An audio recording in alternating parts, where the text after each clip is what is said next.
In a cave carved out of black rock, 3 ghoulish figures shamble across the uneven floor. Their feet splash in shallow water as they approach a mound of rough stone. Atop the mound, the ghouls gather around an altar carved out of the same black rock as the cave. The smaller ghoul opens a tall book and begins tearing out pages with its claw-like hands. It places these pages on the altar, covering every inch of it in worn yellow paper and cryptic writing. The other 2 ghouls begin chanting in an old language, the words forced through sharp teeth and long tongues. The smaller ghoul closes what remains of the book and watches the altar closely. After several minutes of chanting with no breeze in the cavern, the pages begin to shift. The ghoul shifts anxiously, and then the outline of a face appears on one of the pages. Feminine features take shape and move like an animated drawing. The face surges off the page, pulling at the fibers as though trying to get free. An outline of a hand appears and stretches through another page. Legs and a chest and the silhouette of a woman take shape, struggling to get free of the old pages. The cryptic words on the paper collapse into her mouth, and she finally takes a deep breath. "I am alive." Her form strains against the pages to gain more shape, moment by moment. The small ghoul leans over and gently touches her head with a clawed hand. "Calm, my queen. I am with you. This ritual will take time." "You're here, my love. How is this possible, Morian? Our banishment was—" "Remember my last words, that nothing would keep us apart. I have returned you to this world, yet I am still trapped beneath it." The chanting of ghouls grows stronger. The pages flutter as the woman's body strains to get free. "I am here, my love. I will find you, and we will take our Lord's vengeance upon all those who have forgotten." There is a pause, and the ghoul raises its head. "No, I will take the mantle, and I will reign over this world. They will remember the pain of old. They will lie slaughtered before my armies, and they will come to know a new dread one." Ghoulish chanting echoes through the cavern. It is a bright day in the city of Tallis, with rain from the night before covering the stones of the plaza. A large sign that reads, "Welcome to Delver's Square," hangs over the main street leading into this open market. In the center of the plaza, several young men sit on the ground and eat their lunch under the shade of a statue. This very statue of the old commissar holding his scepter to the sky is what has appeared in the dreams of the old mage guild called the Inverted Pyramid.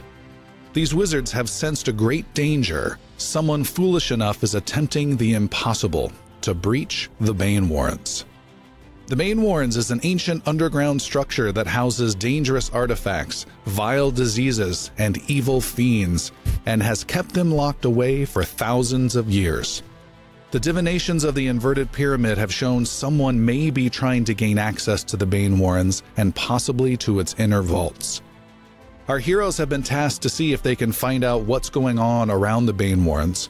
Have the outer vaults been found? Has someone been trying to gain access? And if so, to summon the old wizard, Mr. Hazelton, so he can be their guide. You 4 heroes step into the plaza just under the welcoming sign. It's a large plaza with a few merchant stalls gathered in clumps and several stores that line the outside. A halfling couple nod and smile at Rill as they walk past. Further in the plaza, a juggler tosses colored balls in the air and tries to get attention. There's a quietness about the place that lends an unsettling air, knowing that something dangerous may be brewing under the paved stones. I'm hungry. Well, this is the place, yes? I want to find some chestnut pudding. That's disgusting. That's quite good. Why on earth? Have fun with that. I assure you, it's quite delicious. Is this this statue, is this set on a dais of significance, or? Yeah, there's a pretty tall one, like a 6-foot tall segment of stone that it's on top of. The statue's above it made of a copper and looks though rusted and not well cared for. And we were told the entrance to where we're going is right here, right? You were told that there was a possible disruption to the Banewarrens, which again is impossible, that was somehow connected to imagery of this statue. Are we going in the sewers again? I hope not, but probably. Well, we Most must likely. first find the statue, I believe. It's right there. Elmon Avius turns around. Sweet lords! Elmon's going to take a look at the statue and the dais and Puck will accompany him. try to discern if there's any way to, like, any latches, levers. Avius has really good investigation rolls. Special, All right. you know, I will persuade the statue to tell it. Elmon and Puck, you guys head over to the statue. Again, there's a couple stalls here and there. There's another group of stalls over there, but they don't fill up the whole plaza, so it's wide open. You walk across the stones. You head over to the statue and start looking around. There's about 3 young guys sitting underneath it, kind of just watching you very closely, Puck, you in particular. Can I help you? no. And keep doing my thing. All right, they're watching you. One of them stands up and puts his apple down and starts trying to see what's going on. Rill is moving to a portion of this area in the round here, and ladies, gentlemen, I have a song. The muse is upon me, and I start playing to try to gather attention around me. All right, make a performance roll for me, if you would. Okay. We don't make too many of these. Bum bum bum. You said performance? Yes. 21 All right. You start laying out a tune. This is on your lute. on my lute. You start laying out a tune and draw the attention of the juggler, who comes over and kind of like joins your act a little bit. What is the tune about? The tune is about the commissar. Oh. We'll start doing that and try to get their focus more on me rather than the statue and the people now milling about like a bunch of criminals. All right, Rill tells a story about the old commissar, Henshaw. It's a very boring character as a bureaucrat no one really liked, but somehow you make him sound amazing. All of the lyrics are taken from the plaque that no one reads it, so I just You make dedicated and 1063 just sounds so hip. Is the key. and it's really long bridges in the song. Avius, you are on the outskirts of the plaza. You can see several locations of interest of the stores around. Yeah. Not inside, but on the outside that make up the plaza border. There's a cheese shop. There's a dive-looking tavern. There's kind of a sketchy-looking warehouse that seems out of place. There's a tall home that looks all boarded up. And there's also a weapons store, Wow. is what you see. So cheese, That's all he got from that. I'm gone! dive bar. Cheese shop, dive tavern, there's a sketchy warehouse, a tall boarded up house, and a weapons store. Okay. Avius. Puck. Elmon. Are you good here? Yeah, You go about- find your pudding. That's never good. Where are you going? I'm going to wander. I don't know. I don't know where Going I'm going. antiquing for a living. I'm gonna keep a half an eye. is your on robe Lizard to coming with figure you? out I just wanna- where he's going Okay. while continuing his investigation. Avius begins to wander around and wants to head over to the dive bar, All right. the dive tavern. You head in that direction. Music in the background. He wasn't such a bad guy. Not as bad as you might think. I'm very serious. Okay. Elmon, you are focused on this pedestal and the statue itself. Go ahead and make an investigation roll. 9. 9 is also my answer to you. 9. You don't see anything out of the ordinary. The parts on the plaque for the statue are very unflattering, and doesn't seem to be anything out of the ordinary, except for the fact that your companion, Puck, is trying to get more of the look at the whole forest type of a thing. And as you start stepping back, you fall about 6 feet into a very wide stairwell that's cut into the floor. Okay. The pavement area that you couldn't quite see from the angle you approached, and it's the stairs actually go down towards underneath the statue. So you fall down the high part, not down the ramping part. You fall down the high part. You take 1 point of blunt damage. You're welcome. Yeah, thanks. And then when you stand up, you're like, wow, there's nothing but solid stone. It's been mortared up years and years and years ago. Oh, okay. I'm gonna get up, dust myself off, and like peek, just like my eyes over, be like, Mr. Elf, I will. look what I found. Let's take a look. Elmon appears, and so do 3 young men at the edge of the stair area looking down at you. Yeah. Elmon will turn. You guys are still here, and give them kind of a dark look. Make an intimidation roll. 15. They get the hint. They take their food and they go to a quiet area far away from what you're dealing with.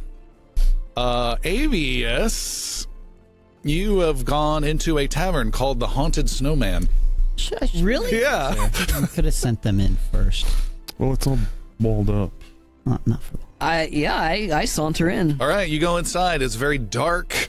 It's not very pleasant. You can hear some music that's being played, but it's not from here. This is not a great place. And there are 3 guys that look like drinking is more than just a hobby for them. And right now they appear to be having a drinking competition. Excellent. At noon. They're at the bar. They're at the bar. Yep. Okay. The drinking game is called Where Is My Wife Now? I walk up to the bar as well. All right. Well, good midday to you. Boy, what are you having? I'm having what these gentlemen are having. And he gives you some foul-smelling concoction that has more of a lubrication-type smell to it than a beverage smell. All right. And they're just chugging him down. One guy almost pukes, and they're laughing at him. What do we call this? And The first round. one of them says, we just call it the Black Muck. They all stop their drinking, wipe their mouths, and they all turn their heads and look at you. Well then, mucky muck. And Avius takes the. You got a little sip?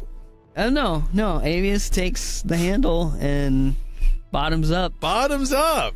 All right, I need you to make a Constitution saving throw with disadvantage, please. Is anybody else surprised at the mention of lubrication passed by Avius? Another D20. All right, with disadvantage, Yes. Constitution Yeah, over saving here, if throw. that matters. 16 Really? with disadvantage. Wow! You chug it down, wipe off your chin, and just look. I don't right wipe back off up. my chin. No. I just smile. Hey, we got a good one here. Well, that was interesting. It does not taste good at all. You're not even sure if you tasted it, actually. You're more smelling it now. You just poured it straight down I past did. your tongue. I opened the throat and let it go in. All right. Can you handle another one? And a guy slaps a gold. I don't think you can. Oh, for a gold? Not for a gold. Maybe for 5. He reaches in and slowly counts 5 of the 6 gold he has in there and puts one back in his purse. Okay. And puts 5 out. You heave any of your next drink up, you pay me 5. I want to see your 5. Avius pulls out 5 gold. All right. That's it there. In a nice neat stack. Okay. Bartender. Another, please. He slowly slides it with a wary look at your face and gets a couple rags ready. He rings your drink into the glass. Still rolling disadvantage. You're gonna roll it straight now. You Okay. got a little bit of resilience to it. A little lubrication. I got the coat, the first coat. Yeah. So it's, Yeah, good luck, Yeah. sir. Good luck. oh, that's a 9. That's a 9. Oh. It starts going down well, and then you just can't quite finish it. You try, and then you spit up. You don't puke, but you spit up a bunch. Right there. That's it. It went down the wrong tube. I was choking. He scoops up the 10 gold. No, a technicality, sir. Rill and Elma. I'm sorry, not Rill. Puck and Elma. What's your plan? You're just staring at a stairwell that goes down. And then there's There's like a solid wall, again, that's been there forever. Amon's going to give a little inspection on the wall, see if there's maybe, any, keyhole, something, little, like kind of detect trap sort of thing, but looking for any way that this might actually be a door of some sort. And then if that fails, he's going to see how easy it would be to demolish whatever the All right. obstruction is. Make an investigation roll. 15. You make an intellect roll, please. 18. Okay. You see no means of access or any hole or any seams or anything along those lines. You see no track marks or any damage to the floor, and it looks, by your knowledge, although you're not the stoneworker that Olgrim is, it looks incredibly solid and doesn't move an inch, and it's just as solid as a thick castle wall. This might be a dead end. well, maybe. Little Puck walks up and puts his hands on the wall, and some yellow energy starts coming out, kind of steps away. a sonar feel, like a boo boo boo. Okay. And he casts detect magic on the wall. Detect magic. All right. You cast detect magic, and you detect no magic on the wall. Okay. And is it on a specific thing, or is it a radius? I can never remember. It's anywhere within 30 feet of you. So you detect no magic on the wall, around the stairs, or around the statue, which is just within the 30-foot range, within 20 feet. Yeah. Okay. So you're good about that. Okay. Rill, your song has finally come to an end. And again, it was a challenging tale, and I want you to make another performance roll with disadvantage with the terrible medium, the content you had to work with. It's like I'm trying to sing praises of Hitler up here or something like that. Consensus data. Yeah. Disadvantage. Yes. I have my boots with me. I would like to counter the disadvantage by using the boots. What are the boots? I can't remember. They provide me 1 advantage Oh, sure. in the day roll. All right. I feel the crowd turning. Some are walking away. My boots. You break out into a lute solo. I do. That is 19. 19, and you end it with a loud bellow, and the crowd applause, and a 19. You get a total of a bunch of silver thrown your way, and a total of 3 gold are tossed at your feet.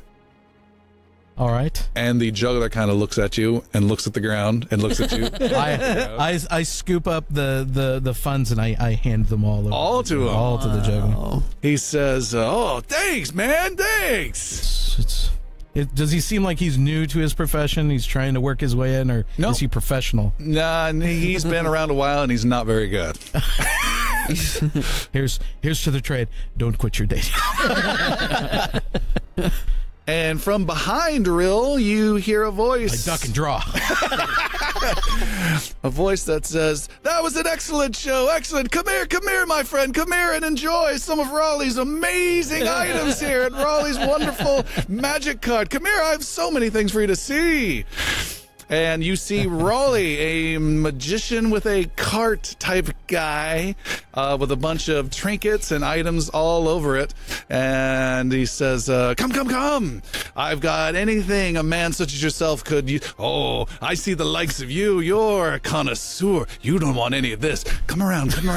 This is all junk here. Yeah. There's a sad aunt right there buying a knickknack who looks sad. He says, come around to this chest. I've got a whole bunch of interesting items back here for someone like you. You're a man, I see a weapon and good with music. I'm guessing you are a court jester or an adventurer. Yes. All right. Well, let's see what we have. And he flips open his chest. Master of the cold read. I've got, let's see.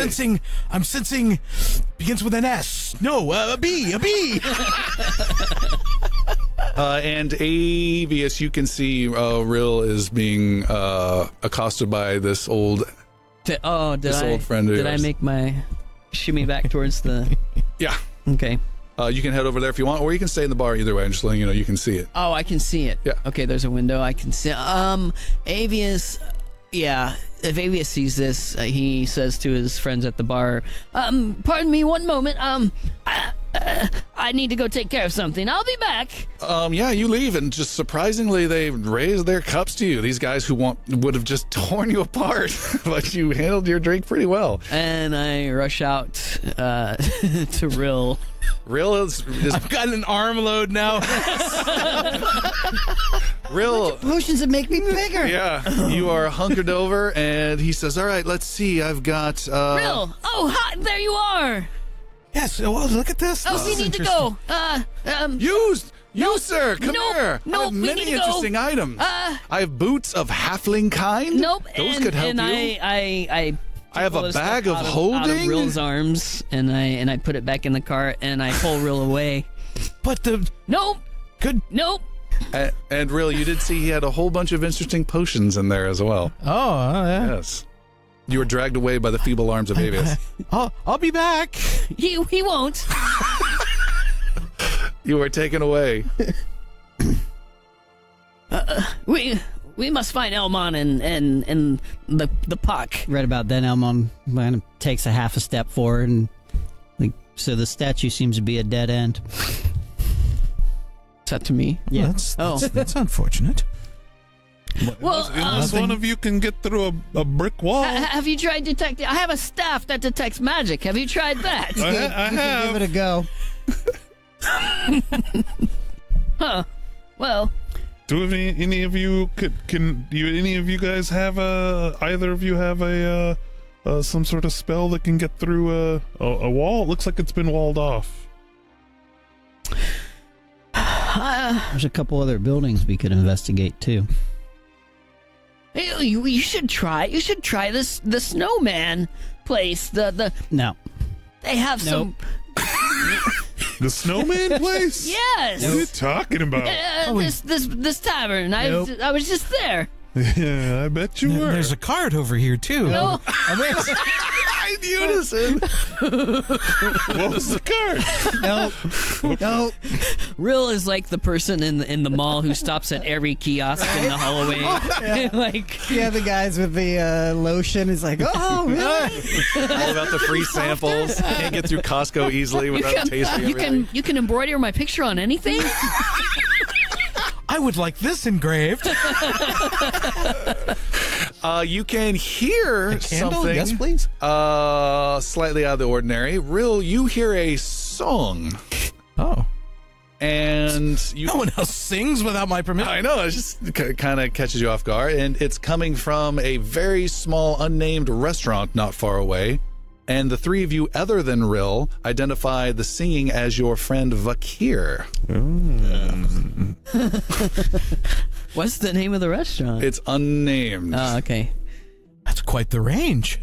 Oh, that I sounds like the sound familiar. of that. I believe that's Vakeer. Yeah. Do you know Vakeer, Rill? I've heard of him. He travels in the circles I walk in sometimes. Yes. Have you met him? Oh, no. He's much too Would you like famous. to? Yes. He's friends personally with me. I would, yes. Come along. And we head that way. All right. As we're walking along, I start telling them different songs that I know that Vakeer has written. Should at least And I come start trying. along in case they get in trouble, so we can save them. Okay. Begrudgingly, two head off happily. Two others come begrudgingly. The four of you walk into this restaurant. It's has just a few tables, and all of them are packed. There is a small mini stage, and there on top of it is Vakeer. What are they serving? What kind of restaurant is this? It's Chinese food. Is the three young people that we saw before in here, perchance? Yes. Really? Elmon walks up to them and says, "Don't you have someplace else?" They Take their table. They shuffle off to the sketchy warehouse and lean against that wall for a while. They go home. Elmon appears again. And Elmon will sit down at the recently vacated table. Vakeer is singing, he's bellowing this big song, and he sees the group comes in and recognizes you. His eyes lights up. He continues singing and points his hand at you and starts to change up the words a little bit. And the song goes a little something like this. When orcs are at the gates, it's scary what awaits. Life will start to transcend when you rely on friends. Whether they have skin of green, be old men with creepy dreams. An archer who always frets, a halfling I haven't met. Trust in your old friends.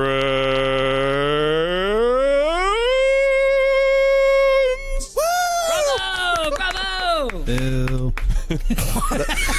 That is the sound of 100 podcasts being turned off.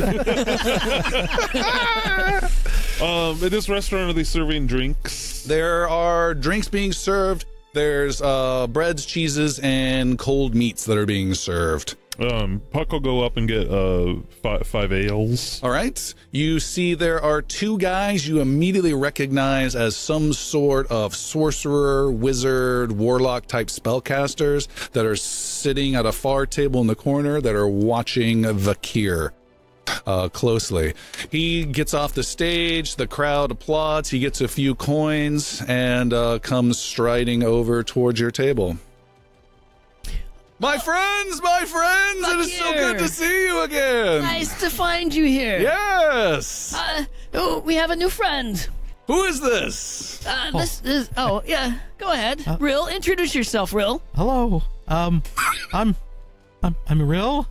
I am Vakeer, the bard, the I know. minstrel, the lover. I've all but the last part I've heard. You look like a player yourself. I play a note or two. You keep good company. I've been hearing excellent things about you lot. Excellent things helping the city, heroic in nature. Could you sign this? What do you hand him? My loot. All right, he breaks out a pen, click, and starts signing. But more importantly, have you heard about the midget fortune teller who slays his customers? He's a small medium at large. A small medium at large. Yes. Yes. It's really bad that I started taking notes. Okay. What we kid, don't we? Yes. Yes. Puck comes up right then, not hearing that unfortunate joke, and hands everyone, including Vakeer, an ale. Oh, Master Puck. Did Avius notice the two guys that were? Nope. Okay. Last time I saw you, I believe it was our friend Elmon here burying arrows deep into targets at the festival. Yeah, I think that was the last time. Excellent. I've heard tales of you slaying some giant black creepy spider climbing around the city. Oh yes, that was Katoran 4. Oh, and also some rumors of clearing up some city streets near the ravine. And a military friend of mine said you've been out hunting orcs. Yep, all that's true. Yeah, Ooh. word does get around. I've known to catch a tale or two. What kind of interesting rumors might you pass my way? Oh, well, we have lots of them. Did you know the tower in the middle of the city? Do you know much about it? Which tower? The big one. The Pale Tower? Yes. Do you mean the spire? Yes. Mr. Wizard? Yes. The spire. He means the spire. Well, what do you know? It's really tall. Indeed it is. It was spat out from the center of the earth. That's how it got there. Really? Yes. I haven't heard that one before. Now you have. All right.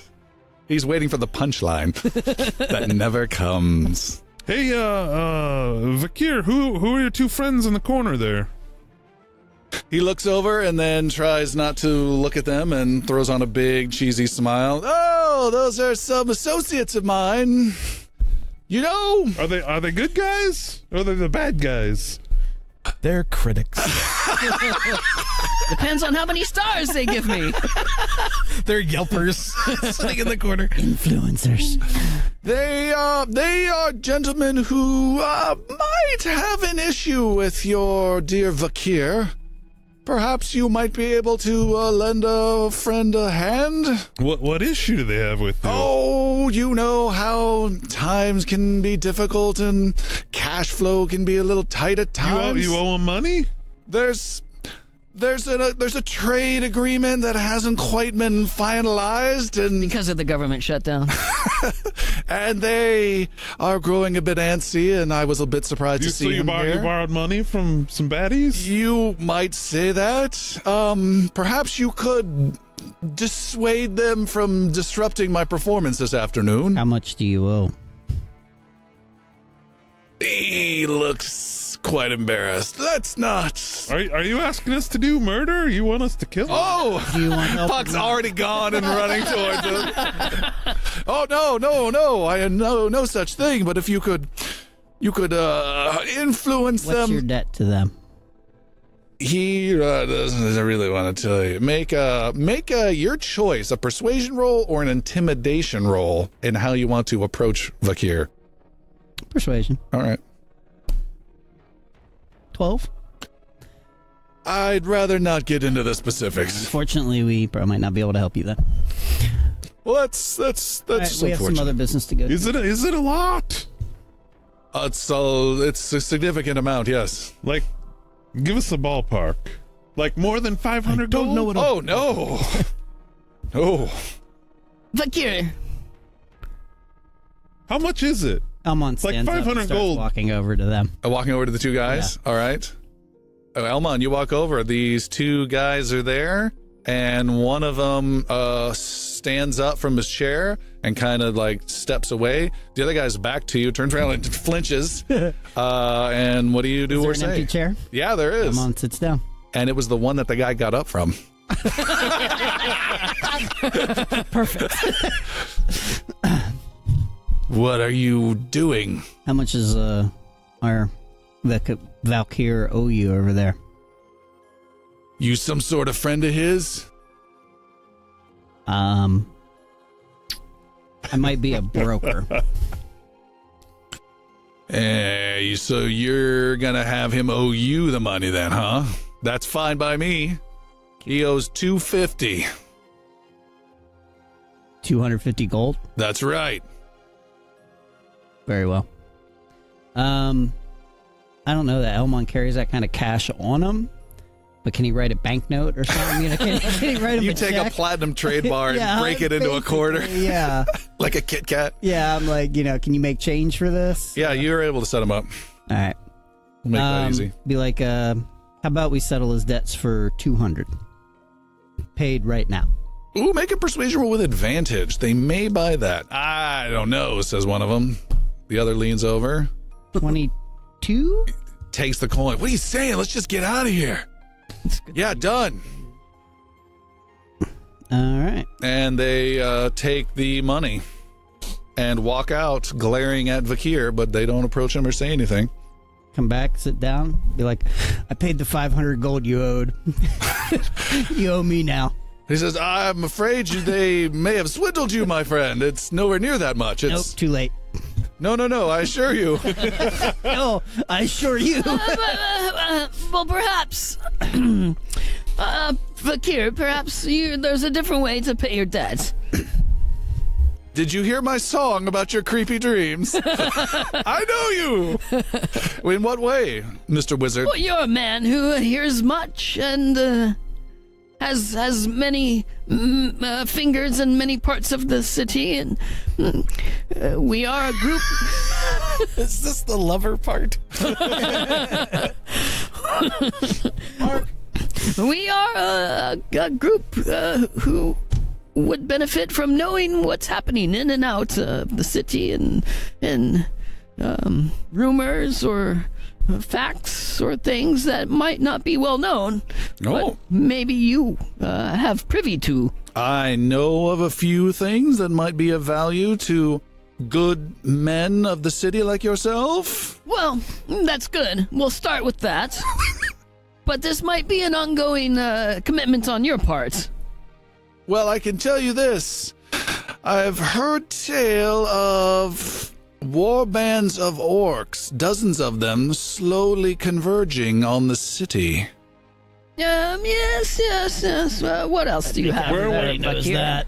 Do you know where they're converging? Where are they? I've heard they are, well, obviously not from the south, from the ocean, but not just from the east, where the armies have been battling the rest of the Empire's forces, but war bands from the north and from the west.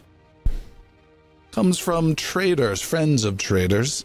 Seems reliable. I've also heard tale that an old mausoleum recently appeared in the necropolis overnight. Ooh. The keepers of the necropolis, the knights of the keepers of the veil, they're quite concerned about it. They've not investigated it themselves. I don't know quite what their duties are, but they certainly have been grumbling a bit. That's quite interesting. Well, if you like that, I do have one more bit of information. I believe you owe it. He does not seem pleased by this. But he throws on a big toothy smile. I hear rumors of a ghoul that wanders the night between Old Town and North Market, hissing through windows and running from the guards. Between Old Town and North Market? Yes. Any particular direction? By the ravine. That's close to Yabael Manor.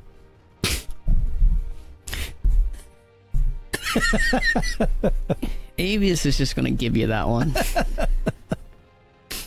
Unbelievable. And he sits down and has a nice lunch with you guys. And is able to get some extra food and stuff comped as well from the owner. You guys have a nice lunch. Do you share with him why you're there in the plaza?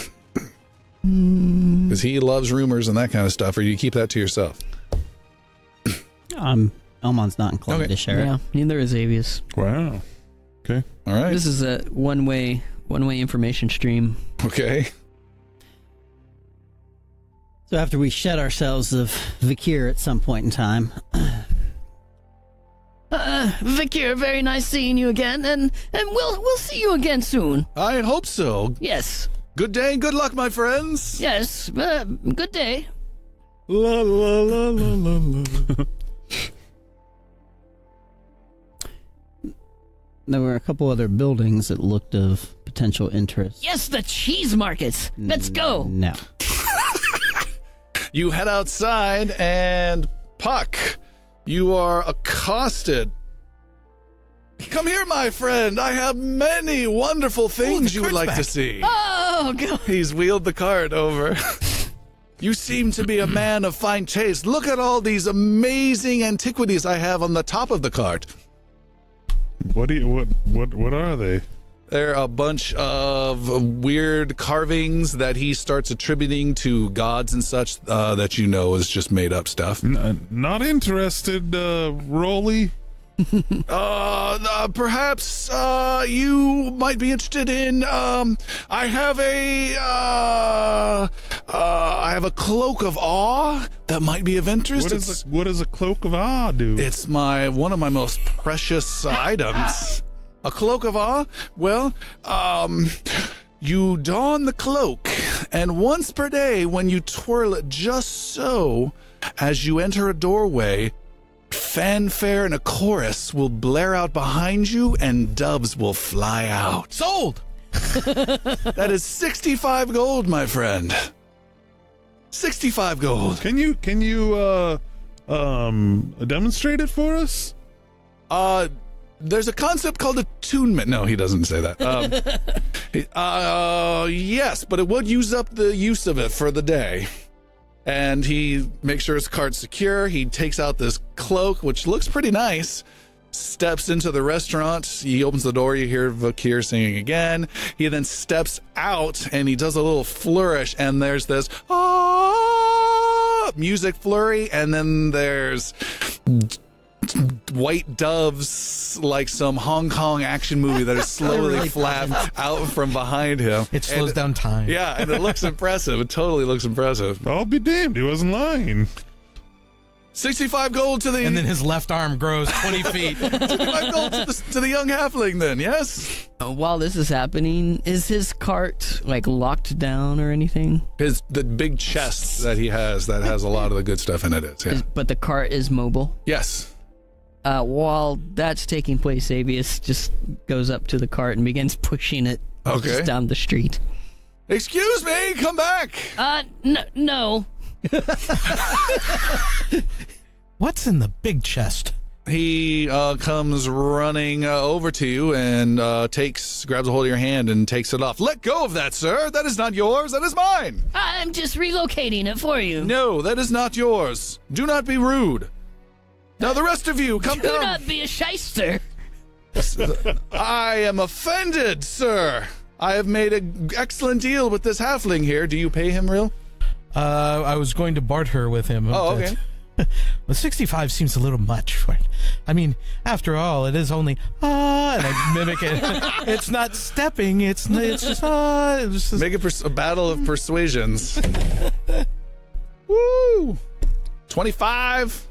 Jesus Christ. Really? Yeah. 22. Okay, 65 gold is the price. 60. Ends up paying 70 for that. 65. 65. What's in the large chest? There's more I have here. I have a mug of dwarven hate, a potion of growth, a rock of returning, let's see, a spoon of cooking. I have a invisibility ring here. I just can't seem to find it. There's a bag of holding, oil of slipperiness. Wait, what was that? Oil of slipperiness. No, before that. I have a bag of holding. What's that? It's my second most priciest item, 75 gold. It helps you carry many, many, many things, Can my I friend. see it? Of Can course. you show me what it does? And he hands you a bag that looks very similar to Rill's bag. You open it up inside, and instead of an abyss, you see inside is a small sack. No, but not so. It looks like Rills, but it's not the same. Right, you open the side, there's a small sack. Inside the big sack. Yeah. Oh, can I reach? Just like thick in a wants to sack? reach in and look at the little. All right, you reach in, you grab the little sack, you look at it, there's nothing in there, you open it up. There's another sack inside there. What is this? You get more bags? Oh yes, it generates many, many bags. It's a bag of bags. It holds so much. I was looking. This looks like something one of my friends have that I'm very jealous of and would like one of my own. It's only 75 gold. It can be yours. Do you have another one that looks like this but is like infinite inside? No, that sounds silly. I have an oil of slipperiness, a duck of many things, potion of greater healing, potion of growth. Any of these interest you? Nope. Talk to me about the slipperiness. This right here. And he gets a little vial of a potion that's very mercury gray. He says 15 gold. You splash it out, instantly coats a small area, and nothing can stay on its feet. Even tables and chairs will start to slide off. Quite amazing. I want to see the duck of many things. He reaches in and grabs a cloak and unwraps it, and there's a very unhappy duck. I'll give you 10 gold for the vial. He checks his price. You're going to need a persuasion roll on that one. It's under his price. 19. I will be paying him 15. All right. It is 15 gold. The duck of many things. It is my most expensive item at 80 gold. This wonderful duck will stay with you and will lay up to 4 eggs a day. But these are not eggs you would want to eat, for one never knows what is within these eggs. It is a mystery that can be yours for only 80 gold. Oh, what kind of eggs has he laid today? Let's see. And he looks inside and cracks one open, and a bunch of nails come out of it. He cracks open another one, and it is a spool of twine. Just 2 so far today. What about yesterday? I don't know. And why not? He eats them. But again, only 80 gold. Oh, and I also have boots of halfling kind.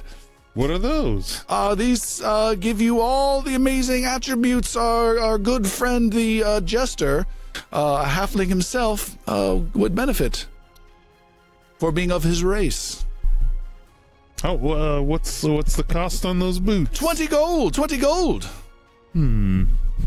I'd stick with the duck. I don't want that garbage duck.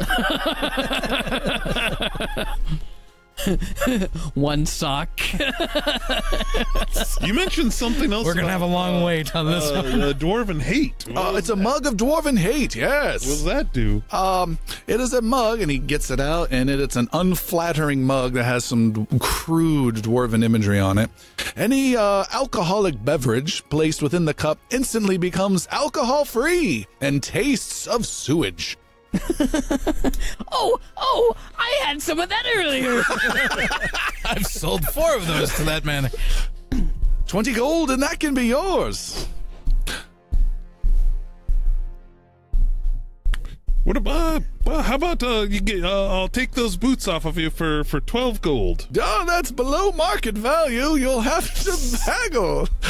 Make a persuasion roll. I got a 20. No. 20 gold. No, what'd you say? The boots? Yeah, 20 gold. Oh, okay. Here's 20 gold, you bastard. All sales are final, by the way. Mr. Raleigh. Yes. My coat is eating me.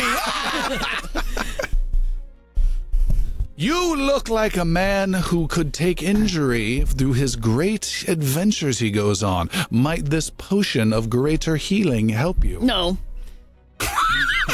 And he I think holds we up. have some things to do. But I propose a 2-for-1. I will take the duck and the bag for a total of 150 gold, and all sales are thus concluded with the 4 of us for time in Eternium. He says, let's see, yes, he runs the numbers. Sounds fair. Here, let me grab a bag, and he pulls a small bag out of the bag of bags, and then puts the duck into the bag that he pulled out of the bag of bags, So and we then gonna eat this duck or what? and then puts that duck into the bag of bags inside its own small bag, and then hands you the bag of bags for 150 gold. 150. All right, sold.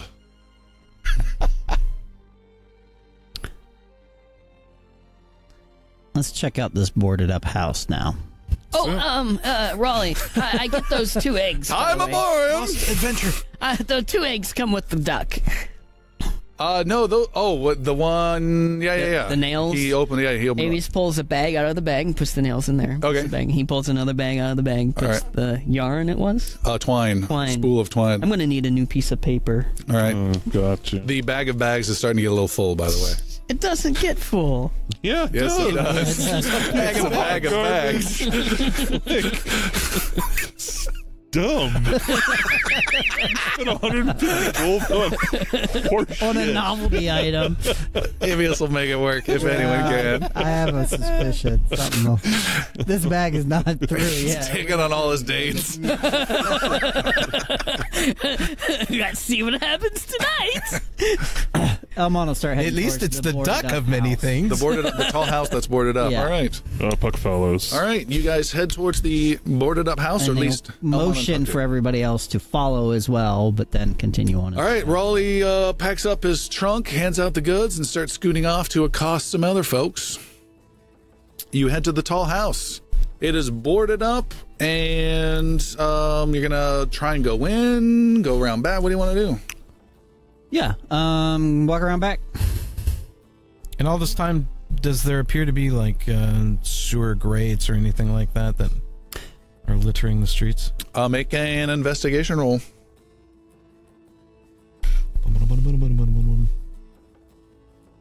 Oh, it was looking good there for a minute. I thought I saw one, but no. Nope. Going around back, you see it is a door that is new, that has been installed recently in the back of this place. Anybody around? No, you're in a little alleyway area. No one's. I'm gonna go try the door. All right, you try the door. It is locked. What is in this place? He knocks. You wait. You hear no sound, but some man arguing with his wife on some house down the road. Yeah, Elmon will pick the lock. Okay. You can have advantage. It's a very cheap lock. Ro would like to peer through the window. They're boarded up. Oh, Can't see. And above your head. 9. 9 is not enough. After a little while, out of frustration, he'll step away and kick the door in. All right, I'll make an athletics roll. That's going to be 20 total. Ooh. Pissed off at the lock, boom! The brand new door is now a damaged brand new door, and it swings wide open. Inside is a little storeroom area that's all black. There's no lights. Elmon steps in. Okay. Appears to be a small house that is empty and dark. You step inside. You have weapons drawn, not weapons drawn. I will draw my sword and shield. Okay. And Elmon disappears into the house. I'm right behind him. Okay. The two of them head into the house. I'm waiting out front, Okay. peering around. Reels out front. Avius has taken the nails and the twine and is beginning to tie the twine in lengths around each nail head so that he has like a string of nails. What are you doing? What's going on? MacGruber, here's the twine. Well, Bring me my duck of many things. at least you and I can see in here. The other two would have just been fumbling around. I'm right here. I thought you were out front. They're out. He's joking. He's joking. Oh. The place is abandoned. There's no furniture. You walk upstairs quietly, and there's no one up there. And you're grabbing some sort of die there, Elmon? I just haven't. All right. Just have it in my hand just in case. I need a surprise. That's how he signifies 20 that or he's something? grabbed his weapon. Both of you can make an investigation roll. 20? 8. All right. I'm sorry, 19. 19. The 19 is still great. You do see a small hidden compartment, but it's, how do I say, it's more everyday hidden. It's like a permanent piece of furniture, like a shelving unit attached to the wall, and you can see there's a section that should come out, and it easily comes out. And behind that, you see there are 3 expensive-looking candelabras that are been stored here for some reason. I'll leave him. Okay. Puck's gonna take a closer look at them. Okay. How big are they? Candelabra size? Okay. Puck will take them. Okay. Put them in his bag. All right, your bag's gonna get a little full then. Yeah. Does it seem like there's any place where those candelabras would go in the house? Not at all. Okay. You would even say they do not belong in this caliber of house. Okay. Nothing else is in the house. We've explored everything. Yes. All right, we'll go back out. You step out the back and head around front. Close the door behind us. Door is closed. While you were Nail it doing shut if that, we need to. Rill Nails. may make a perception roll, please. 6. Rill, you hear a sound, but you don't see the cause or initiating concept behind it, so you're only hearing the back half. And what you hear is a yelp, and you see a small figure being hurled several feet into an alleyway by a guy, and there's another guy behind him, and you think they're guards right off the bat, but then you see they are not wearing any official uniforms. They're armed but don't have anything drawn. And then they go striding into the alleyway, pointing accusing hands and saying something that you cannot perceive, apparently. There's some couple of houses down, couple of shops down. And who's out here with me? Avius, who's doing some knitting with Nails and twine. nails and twine, apparently. Did you see? What? Oh, I thought I Did Avius? saw. No. No. I see some roughing up going over there. Oh, They look like trouble. should we go and... Fucking Elmon have returned. What did you see? I don't know for sure, but there's some. Yes, I'm pretty sure there's some violence going on over there. Let's go. Let's go. You head over there. In the alleyway are 2 guys that are accosting 2 other people. One is a half-orc with a badly damaged leg. That's been damaged for probably a long time, but he's kind of cowering. And next to him is a goblin who's picking himself off the ground. Does Puck recognize the goblin? You do not recognize the goblin. And The 2 guys accosting them are human? one's a human, one's an elf. And the human says, "Get your asses out of here. We don't want you here. No one wants you here." What's your problem with that goblin there, buddy? He turns around and puts a hand to his sword and says, "You don't want... What do you want?" I don't think they like goblins. Does Elmon recognize the elf in any way? No. He's definitely like eyeing the elf kind of questioningly at this point in time and completely disregarding the presence of the human. Okay. Like disdainfully so. All right. That can be conveyed in some way. All right. I want you to leave that goblin and that orc alone. Or what are you going to do about it? Pull your sword and let's see. He draws his sword and knife and says, "You want trouble, you smelly little scum?" And I hit him with an eldritch blast. Ooh, you start casting, and initiative is going to be rolled, however, instead. All right. Yep. Go to initiative time. New combat. Begin. First up is Elmon. What has the elf done to this point? Elf has drawn his sword as well. Then he's going to take Oh, wait, elf or human? elf. Elf has drawn his sword and dagger. The human has drawn a sword. He's doing a little main gosh type two-handed attack concept. Elmon's attention shifts from like I like shake my head ever so slightly at the elf. Disappointed? Yeah. The bow whips out and 2 arrows streak out towards the human. Ooh. First one. He is unarmored. The elf has studded leather armor. First one shall be using sharpshooter. Okay. But I will also Actually, oh shoot, because that would take 2. Never mind. Just the sharpshooter. Just the sharpshooter to the I Huron. was gonna employ my Ilnoran bow, but I will wait on that. This is the first shot with the Elnor Yes. bow, by the way. Yes, the new bow comes out. 12. Hits. Wow.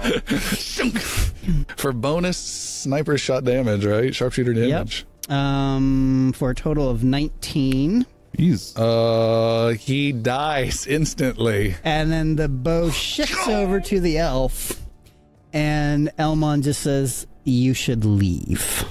Make an intimidation with advantage. Natural 20. He bolts. He doesn't get far, gets tripped by the goblin, loses his dagger, leaves it behind, and runs. And is 20, 30 yards, 40 yards. Is he safe, Elmon? 60 yards. Rounds a corner. I look at Puck. Closes his bedroom door. Still not safe.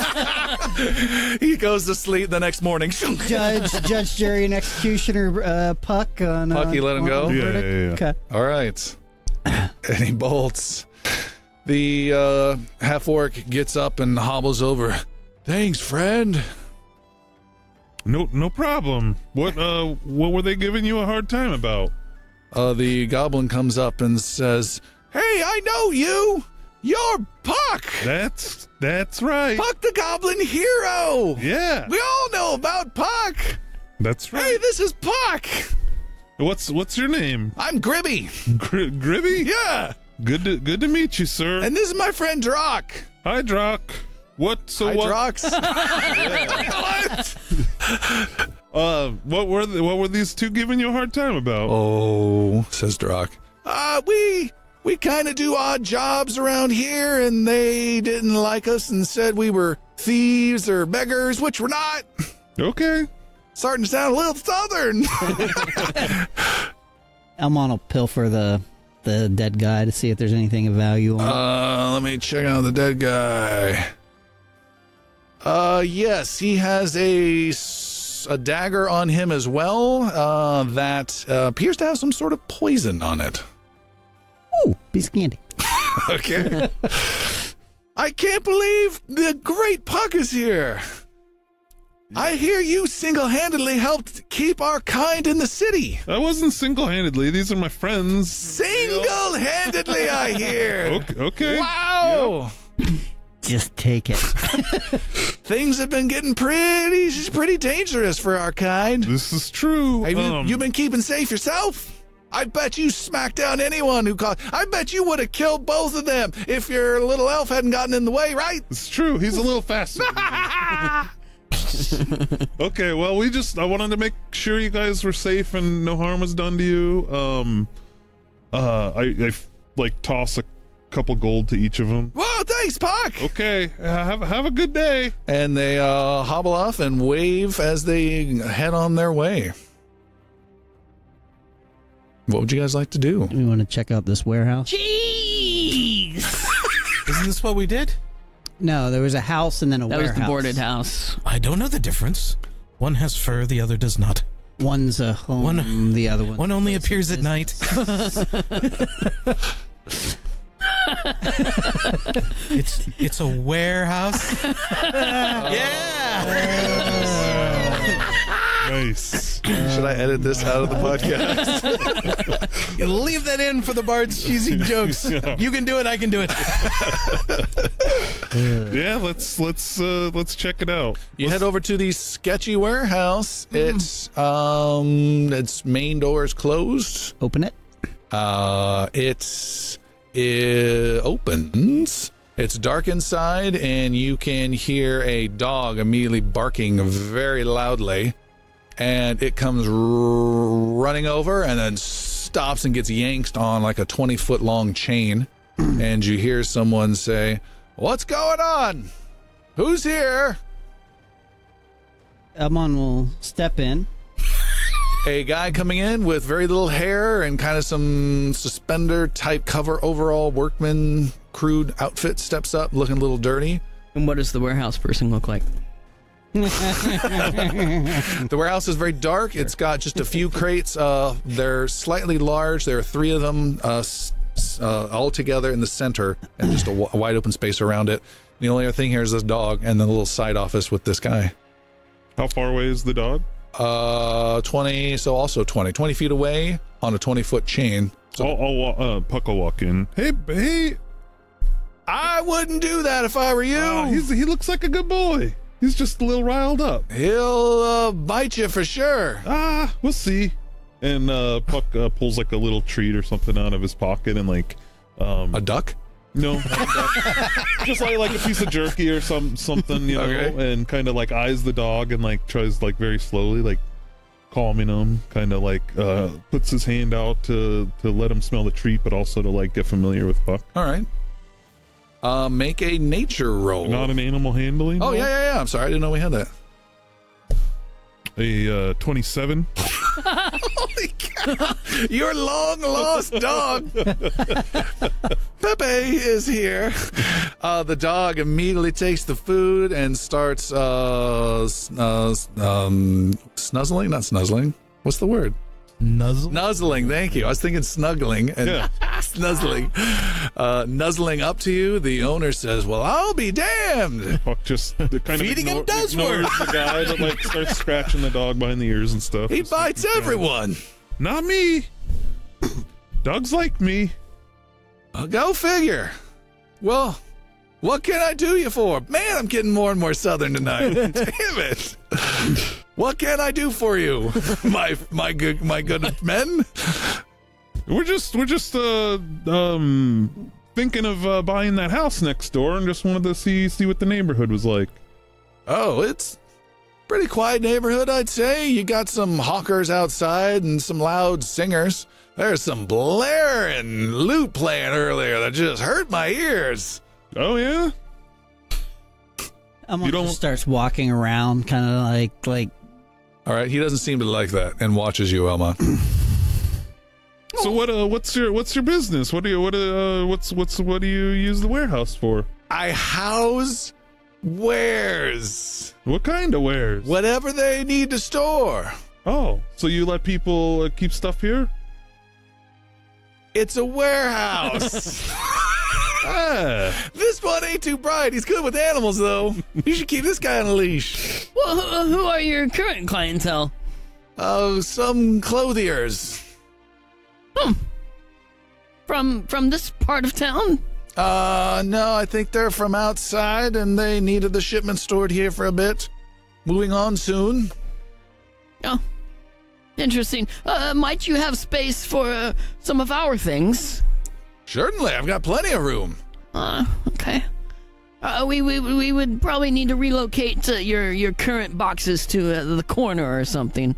That can be arranged. Okay, I'll move them now. No. And Avius starts walking out. I said no. That's fine. Don't bother yourself. He comes over quickly and gets between you and the crate. No, this is my business. Don't touch what isn't yours. Well, I suppose you have a point. And you, quit snooping around over there, he says to Elmon. Just flat up ignore him. I'm talking to you. Pepe! Pepe! And while he's Damn it! The dog's not doing anything. while he's distracted with Elma, and Avius continues to walk towards the crate. He turns and gets in between you and puts a gentle, worn hand on your chest. I said stay away from stuff that isn't yours. I keep care of what's in my care. Damn it. Real, do you want to make this man reasonable, or do you want me to? Oh, I'm delighting in what I'm seeing here. I It's a assure drama you. play. What is your name, sir? My name is Rakat. Rakat. Oh, yes, Rakat. I'm Avius Katorum. Oh, should I know you? Well, you do now. It's a pleasure for you to meet me. What? Anyway, I've heard of your warehouse. You have? Yes, you keep a lot of cheese, right? No. Ricotta cheese. But don't. You want cheese? You go down the street. That's over there. Oh, yes, I'm going to. Yes. Okay. And Avius kind of like is looking at real trying to get him to like step in. And Watches like stew. What? He just pulled up a stool, just sit down. He's trying to get things to flourish off his cloak. one a day, real one a day. What? We're looking for something, aren't we? Yes. Elmon, make an investigation roll as you're snooping around. Investigation 14. You have not noticed anything out of the ordinary. It appears to be a very empty warehouse except for the few crates that are here. Can Avius make one too? Nope, you're toe to toe with Totally this guy. engaged. I'm gonna kind of walk Engaged. past them to where those crates are and start looking at the crates. He says, "Hey, I said don't mess around with the crates."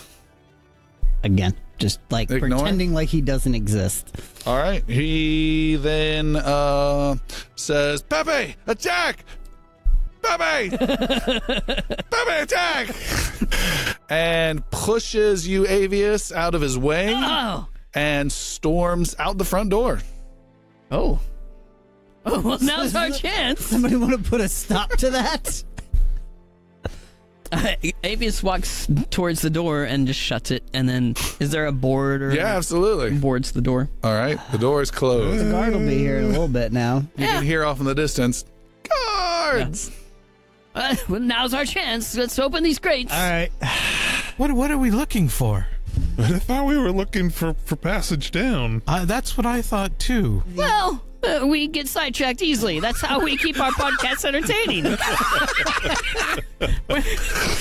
The clothing shop before, the seamstress shop. Yes, down yes. to the Chaos Cult that may In the crates?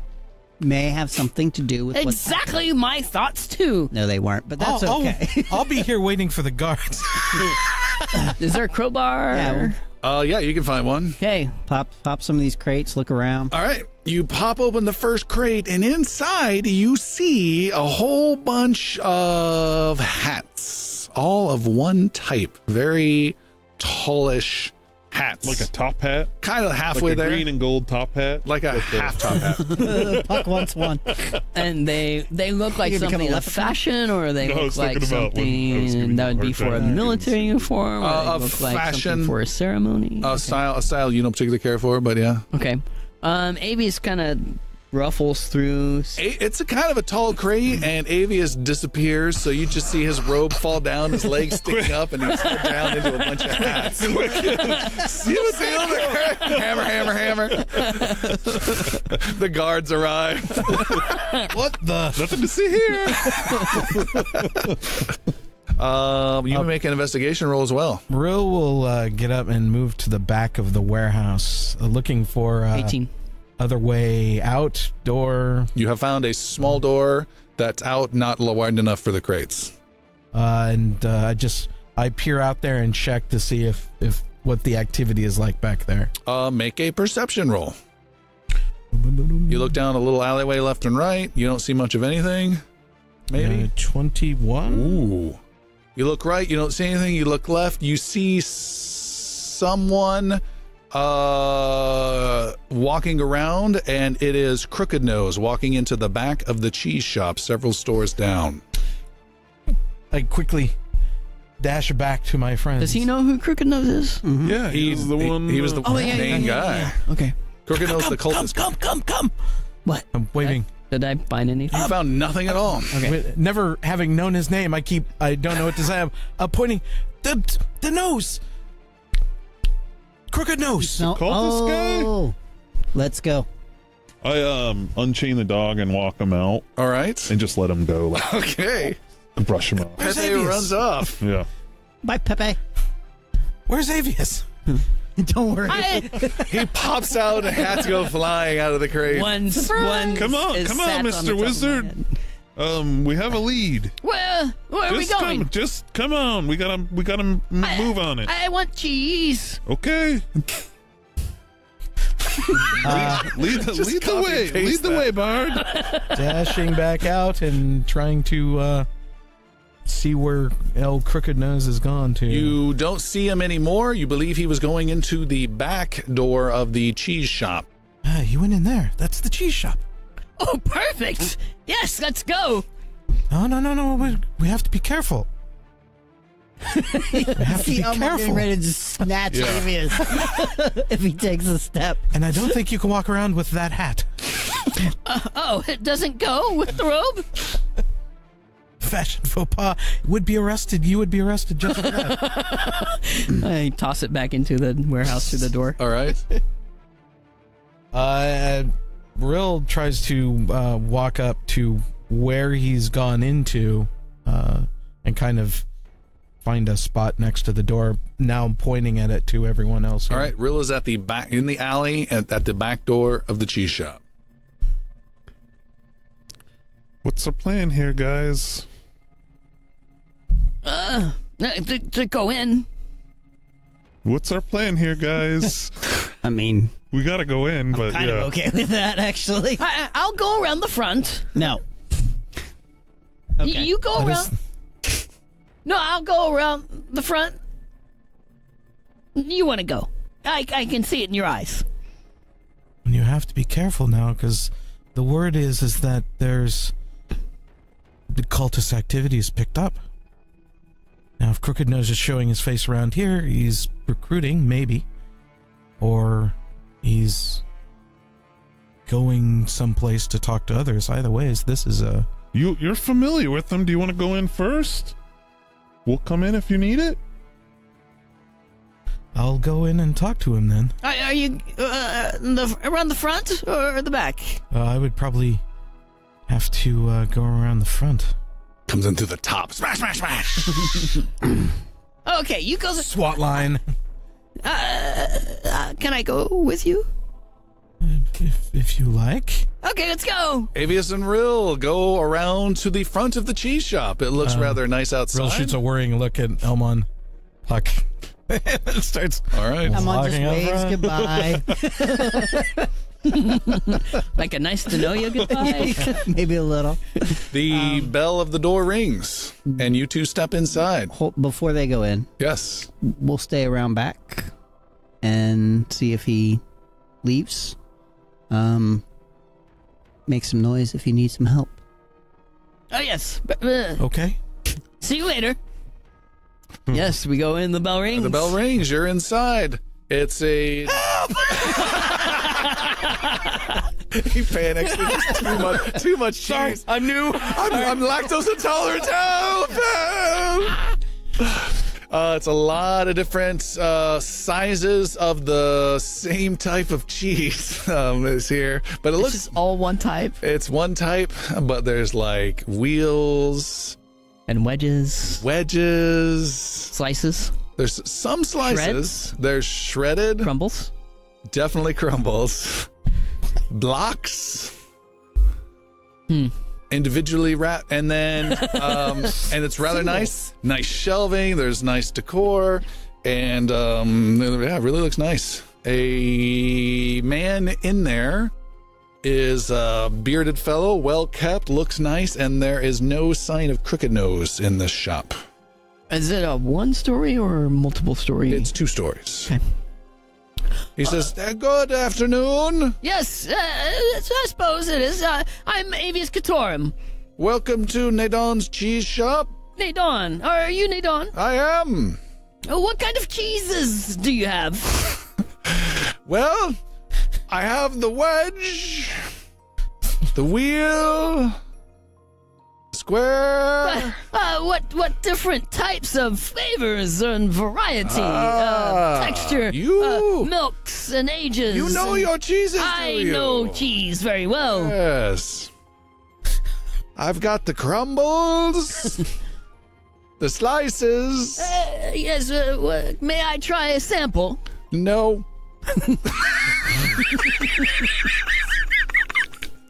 This is a cheese shop. I'm waiting for someone to say. This isn't Costco.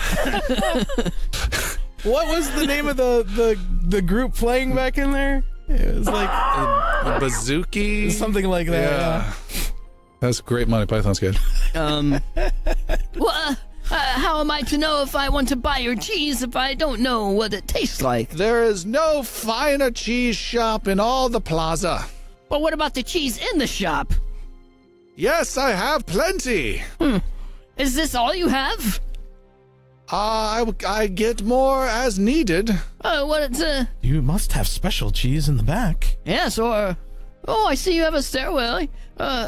What do you keep upstairs? That's the VIP room for your extra special clients, yes? You keep the special cheeses there, yes?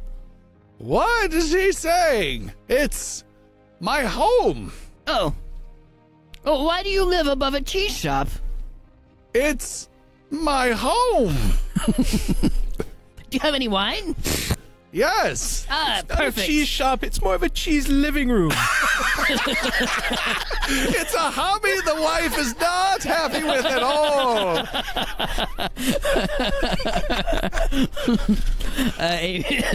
Avius at the Darling, are you playing with your cheeses again? No. He hides them quickly.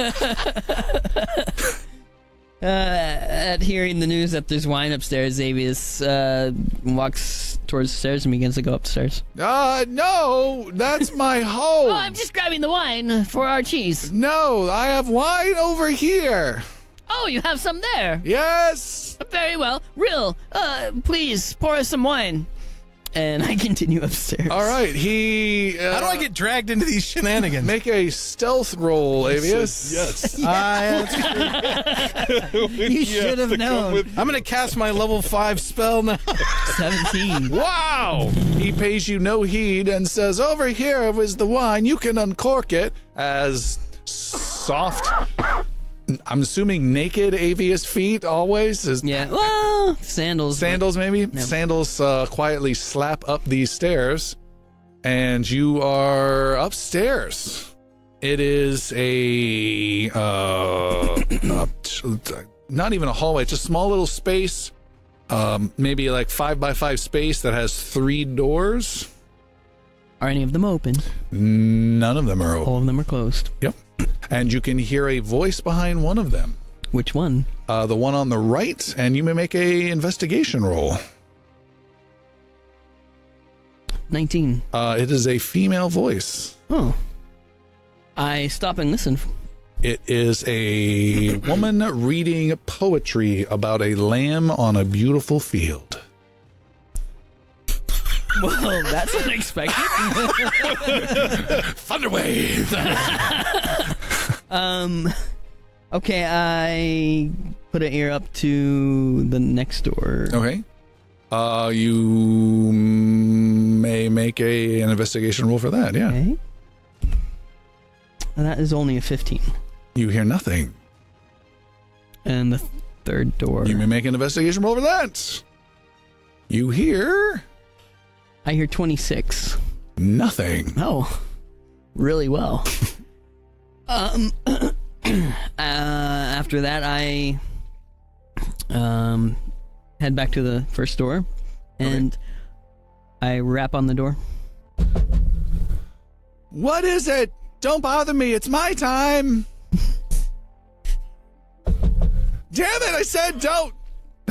Every time it's stupid. And the door opens up. There's a woman there in her undergarments. Oh, She's older, portly, and it's okay. Not she discriminating. tries to cover herself up with a very small book of poetry. Who are you? And who are you? I'm a criminal. She says, I'm Dios. Dios. Yes. Oh, What are you doing up here? well, I was looking for a friend of mine. I thought lives up here. Stay downstairs. Well, who's in the other room? Nadan. No, he's busy with a customer. Nadan looks around. Oh. And What's leaves. wrong? Your friend. Where And did he leaves you and starts heading up the stairs. Oh, by the way, Rill, for you locating this crooked nose earlier on and guiding the group quickly over here, you gain a DM inspiration die. Oh. You want to do anything, by the way, Rill? Yes, I dash out the front door. Out the front door. Door? Yeah, the front door. All right. I whip around the corner. I don't know if you want me to continue. Yeah, go ahead. And let these guys know that we haven't seen. We don't know where he is. Talking to Elmon and Puck. Where's the wizard? Well, that's happening. He The went wizard, upstairs, and there might be trouble. the wizard says, I didn't mean to bother you. And he pulls the door shut on Dios Yes. and goes over to the next door. Opens. As you open the door, it looks to be some sort of small closet area, but the door is closed by Nadon behind you, who reaches and closes it. You're not up here. This is my home. Downstairs with you. Is there a basement in this house? No. Downstairs. It just was 1 second. Make a persuasion roll. He's about to not like you ever. What did you roll? And plus 2 is 12. 12. Downstairs, you can buy some cheese, and then you must go. I just want to look in this room, and I open the third door. He gets involved in a very dramatic tug of war on the door handle with you. Make a athletics roll, please. Oh, I'm good at this one. I got a 7. I got an 8. The doors heave. Old wiry muscles are pulled. Glares and dentures are gritted. And you finally are able to force the door open. And beyond, you see a small closet. And it's filled with a whole bunch of cheese of a different type. I knew You it. didn't see this. I knew Yo, close the door. holding We back sell on me. only the one cheese. He closes it. He's in tears now of his shame and embarrassment. We're holding out. Please tell no one. Okay, let's make a deal. I will tell no one of your second cheese. If you tell me who entered the building not too many minutes ago. Make a persuasion roll with disadvantage, please. A lot of persuasion rolls this game. Oh, wow. Is this really bad? Really good. 17. He seems really hesitant. Very, very hesitant. Not even for a third cheese. He's gone. The man you are asking about is gone. Why did he come in? He asked if everything was all right. And is it? Yes. His friends have been coming and going through the Go ahead. through the ladder. Oh, yes, the ladder that goes downstairs. It goes upstairs. Yes, that one. Yes. We've been trying to locate him. We have some information for him. He has already gone. Oh. When does he usually come on a regular schedule? No. I see. He would hurt me if he knew I was telling you. Don't tell him. Oh, no, he won't find I'm out. trusting you Yes, you may. about the second cheese. Yes, the second cheese. Take me to the ladder again, please. He goes down the stairs, making sure you follow, I do. and goes behind his counter area where the wine has been partially poured. There's no sign of real anywhere. Yeah, I don't care. And he pushes aside a shelf that has some wedges of cheese. The wedge shelf pushes it to the side, and there is a small area of an indentation of a little secret vertical shaft, and there is a creaky looking wooden ladder that goes up to the second story. Okay. Pardon me. I'm going to take your secret of the second cheese up here and leave it up there. And I climb the ladder up. All right, he holds his hand into his head in shame, and you climb up the ladder. You climb up. You reach a small little room that is like 3 feet by 3 feet, wood. You think you're behind Wood. You think you're behind that storeroom you were at before. So it's a little secret room behind that. There's only one way in, and that's the ladder you came up. And then a foot beyond, you're on this small little space. There's a ladder that goes back down. A second ladder.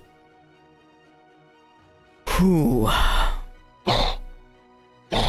Okay. I don't go down the second ladder.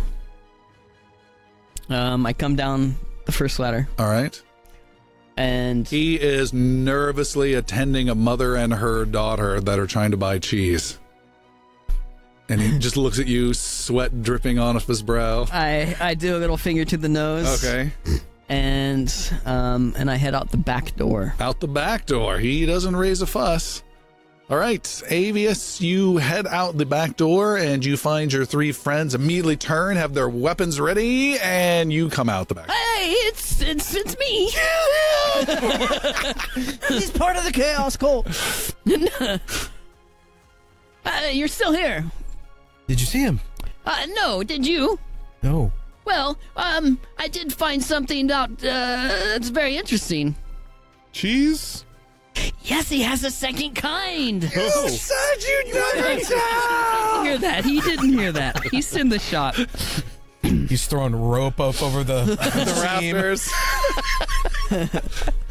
And something else. What'd you find? A secret passage. Where does it go? I don't know yet because Oh, you didn't go by yourself? That's surprising.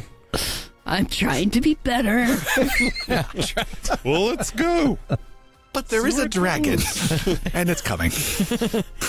So, yes, it's behind the bookshelf, behind the wedge Just show shelf. us. Let's It go. goes up and then it goes down. I went up the up part, but I didn't go down the down part. Let's go down the down part. Okay, here we go. And I walk back through the back door, Okay. and I suppose with He's still talking to the woman. No, we have wheels, and I do the wedges, little finger to the nose thing again as I walk over towards the and just shelf in the ladder. takes Yeah. the bookcase out of the way. Puck grabs a sample of cheese. All right, he doesn't notice. Yeah. Samples it. You just take a bite out of a very expensive wheel. Is what I'm Just a imagining. wing. biggest one you Eat it, can put buy. it back. Little very goblin sad. infestation and Goblin teeth. All right, and Avius, you climb up, right? Yes. Yeah, I go first. All right, you Elmon waits until he clears the ladder. you turn off your dark vision. Puck will go next. Okay, Elmon goes. Avius, Puck, Elmon. How big is the And row. landing? Oh, very small. One person can barely stand on it. It's like a balance beam. You go up, stand on a balance beam, and there's another ladder going down. Okay. So as I see Puck coming, this Puck is next. I see Puck coming up. Here we go. And Lead the way. he sees me descending down the other ladder. All right. Avius's head goes down as Puck head goes up to this unnecessarily complex ladder situation. Yep. And this woman is just like, where are they going? As the four of you just disappear up this ladder. And he's got to figure that part out. Cheese delivery. Where do you And think you, we keep the cows, ma'am? you go you go upstairs. By the time, who was last rill? By the time you reach the top rill, you hear the Avius screaming. shelving units screeching on the floor being put back into place behind you guys in the cheese shop. Oh. Okay. We'll have to eat our way out. Avius, you have arrived at a tunnel. Okay. It is slightly small, maybe 5 feet in height, so you have to duck down just a little bit. All right. It has been cut out by mining tools. It's roughish, not anything official, not a sewer or anything along those lines. And it's dark as all heck. Any sconces or Do you feel around? You feel nothing. I have my pack with me? I don't think so. Oh, and you've gone down 2 stories, essentially. Yeah. Okay. So you went you went up to a second floor, down to the first floor, but it kept going down to a basement-ish area, which is this tunnel. Okay. The tunnel terminates here, and you can feel around that it goes off in another Okay. direction. I just wait there until everyone else gets down. All right. Puck scampers by you, and you can see the blind wizard fumbling around in the dark. I cannot see. Leave him. He can't do anything even if he hears this. Yeah, I go between his legs or whatever, get around him, and Don't make me use fireball. Okay. You proceed down, Puck, and Puck, you hear Puck's footsteps disappearing down the darkness. Oh dear. Elmon arrives next to you. Out of the way, wizard. No, I mean, we have torches. We'll light one, I suppose. Be a nice guy. Okay. You break out some sort of burning implement and some sort of prestidigitation, I'm sure, can light up a fire. And hand it over to Avius. 1 second, please. Avius reaches into his bag to check and see if the duck has laid another egg. The duck has not laid any. Okay. He shakes it a little bit. It quacks loudly. But it doesn't echo because duck quacks don't echo. So you have this torch, and you can see the tunnel goes on at your... Is that true? I believe it is, yeah. Okay. Scientifically. You can see at your feet, there are mining tracks on the floor. Like railroad tracks? Yeah, little tracks for Okay. a mining cart type thing, yeah. And some sort of technology roll. What the heck would that be? Insight? No, that's for insight into a person. Maybe just intellect then. No, don't you have a... History? Yeah, let's do history. I think It's- Arcana would fit into that well. That's magic. Three. Full on magic. Who's doing this? Avius is right now. That's a 17. Oh. You see these are metal tracks for mining carts. There's no mining cart to be seen, and they look pretty old and haven't been used in some time. Okay. Just FYI.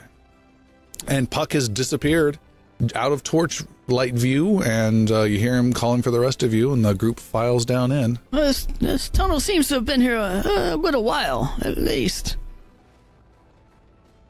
For Where what does sake? it go? Don't How know. big is this tunnel? About 5 feet. It's 5 feet tall, and it is... It's cramped. It's a few feet wide.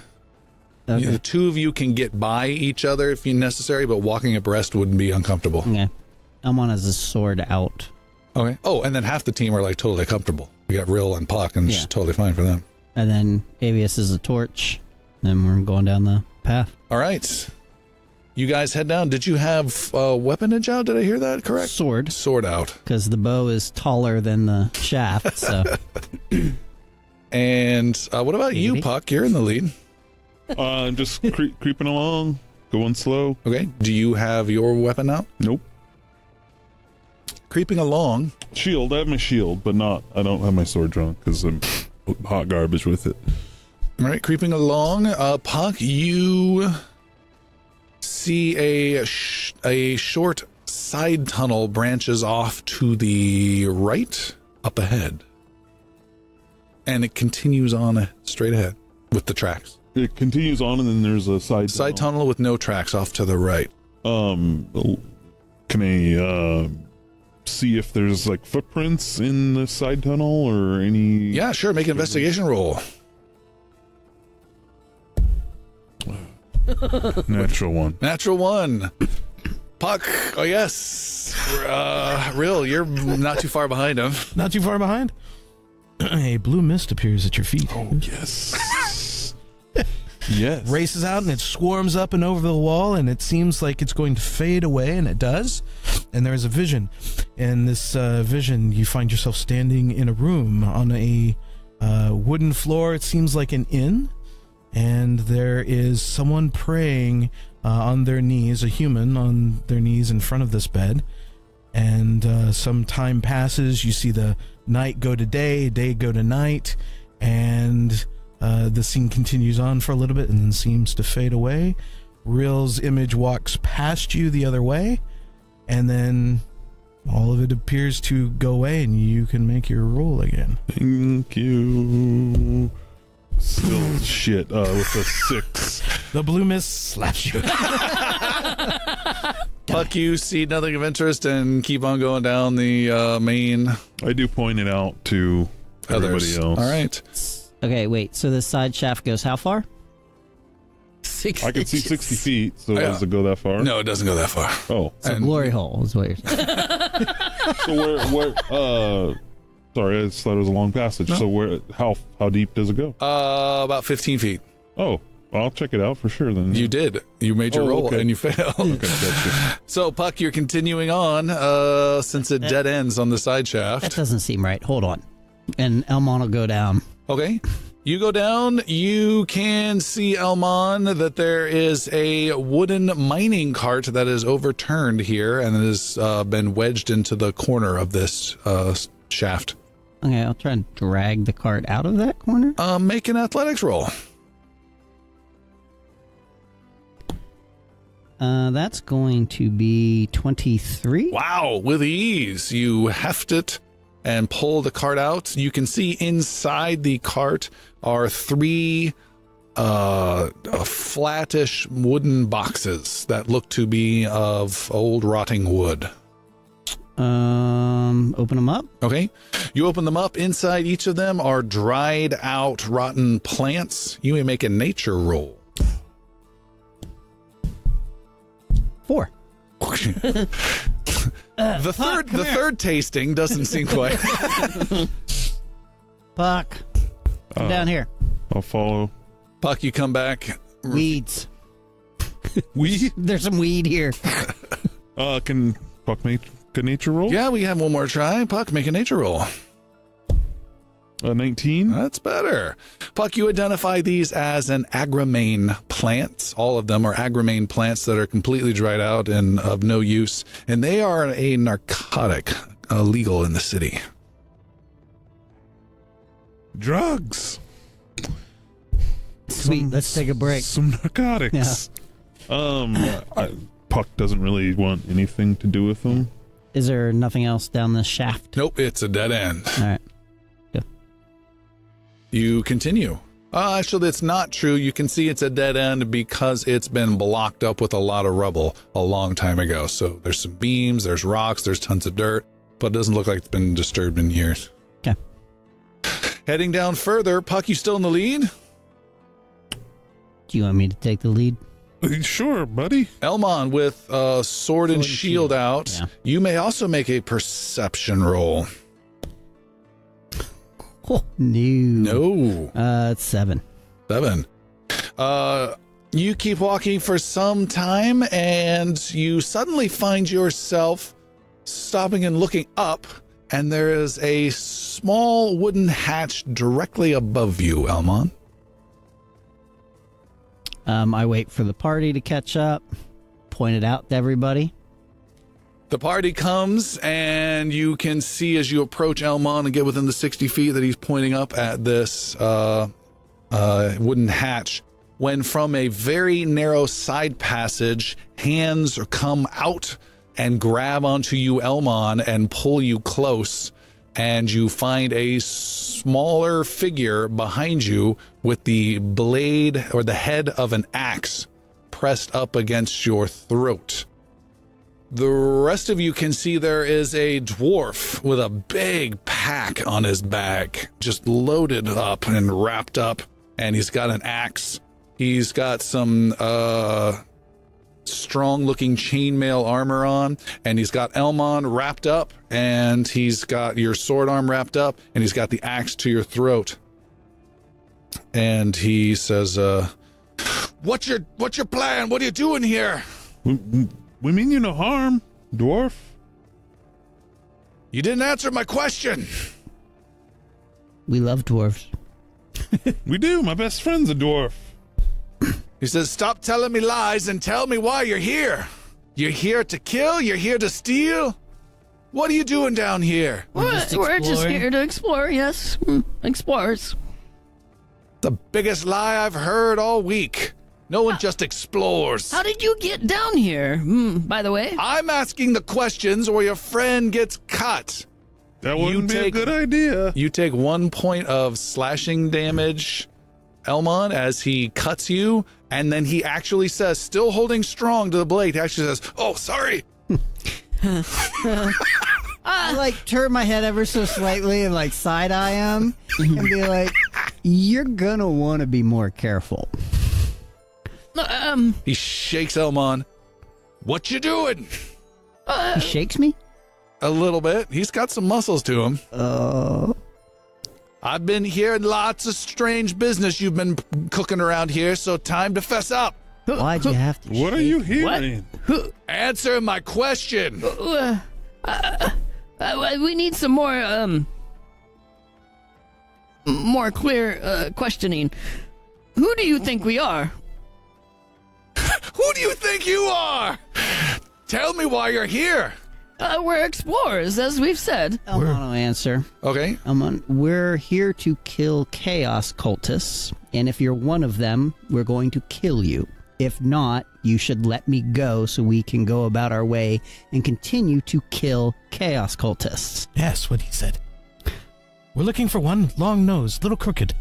He pushes you off of Elmon, and you hit the far wall, which is just a few feet aside. You take 1 point of bludgeoning damage. And Take a he deep, patient breath. threatens you, Elmon, with his axe and says, "Do I look like a chaos cultist?" You kind of look like an asshole, but I'm undecided on the chaos cultist. No. He wouldn't be chaos cultist. You're not a chaos cultist. But we are looking for someone. Have you seen him?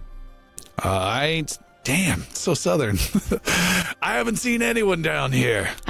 Did you go through the cheese ladder too? What are you talking about? No. Interesting. How did you get down here?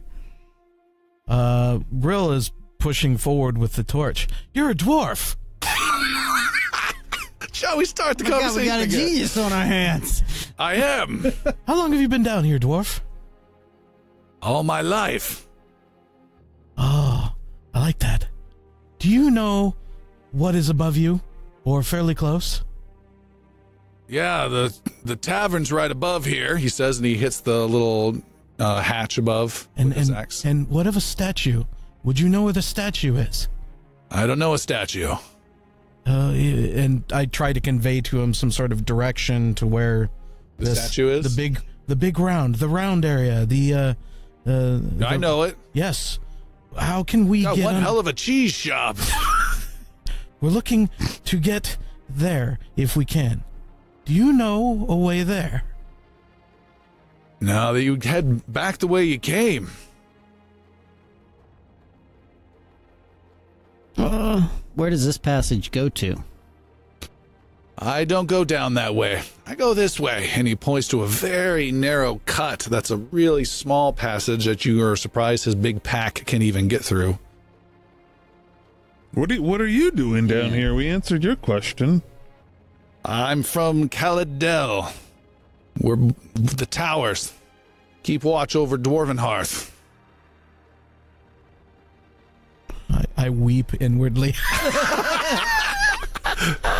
I have no idea what that is. Dwarven Hearth. Where the red lanterns are. You know about those? Yes. That's another way to find Caladel.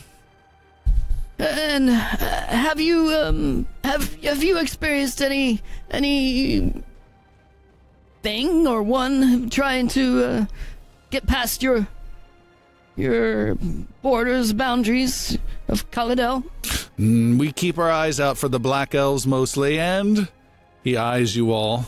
Adventurers who think they might get into Dwarven Hearth. But no, we haven't had any trouble. But I certainly have been hearing some strange sounds, and he motions towards the continuing passage that you're in. What kind of sounds? I heard some fighting. Sounded like a group of guys. Figured they were up to no good.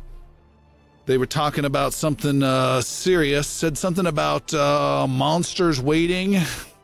And then something about a sphere. But it's not my business. What is your business? My business is going between Talus and Caladel, getting what supplies my guildmasters need. Little friend, what is your name? My name is Thackle Bitteraxe. Thackle. That's a mouthful. Thackle Bitterex, Thackle Bitterex, Thackle Bitterex, Thackle Bitterex, Thackle Bitterex.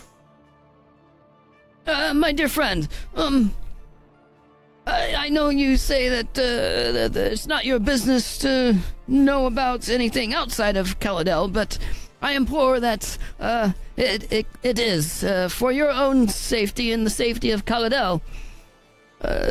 You need to let your people know that danger is nigh. How so? Possibly orcs, and possibly things much darker than orcs. We will keep vigilant as always. Nothing will get past us. I hope that's the case. May we have permission to come visit you sometime in Caladel? You may make a persuasion roll. Good luck. 11. 11. I'd advise you to stay clear. Why? My superiors don't like adventurers. We've had to. We're more than adventurers, though. That's what they all say.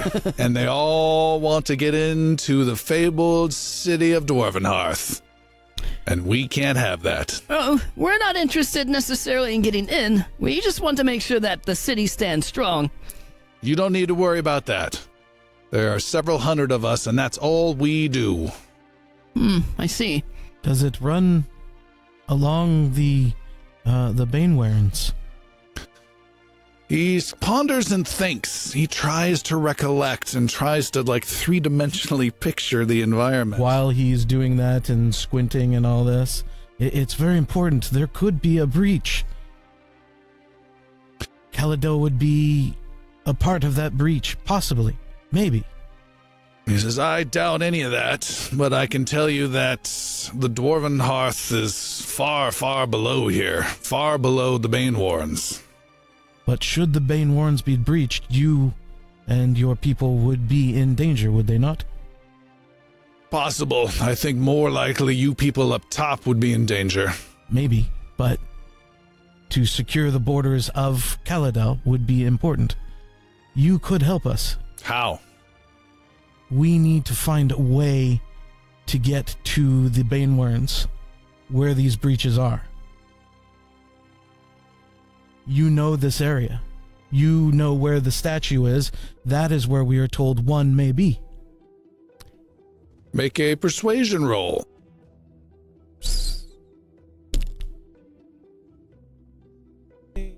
21. 21. I know of one way to the Banewarrens. It's quite a bit of a hike from here. I'd be willing to take you. Can we go now? That was easy. Then while he's making that and probably getting ready for whatever, and what of Hazelton? When does he become a part of this? I believe we have to find the breach, and I don't know. I really wasn't listening to him, to be honest. I thought you were. Yes, I'd have to listen to last week's It was episode. all babble, babble, babble, magic, and that's all I heard. I can take you there, but you need to meet me back here in a day. I have to deliver my supplies. Fair enough. If you could get a room, maybe up here. He hammers the What is the hatchet. name of the tavern above us? The Spoon of Brass. And I'll drop by 2 evenings from now. If that suits you. Well, that would be just fine.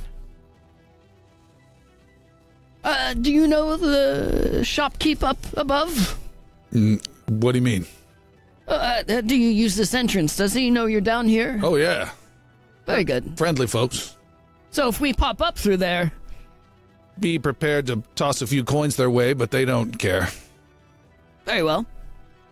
Before us, did you see anybody else down here? No. The only things I run into are wiggly, crawly things down below. We must have missed something. The cheese shopkeeper said that Crooked Nose keeps his supplies down here. The passage goes longer. We'll meet you back here at the Spoon of Brass. He doesn't really acknowledge you, Elmon, but he does nod at the barred rill. And then he sideways shuffles in and just forces this huge oversized pack through this narrow side passage and disappears into the darkness. A lot friendlier than I thought. I'd heard tale that they were a little bitter.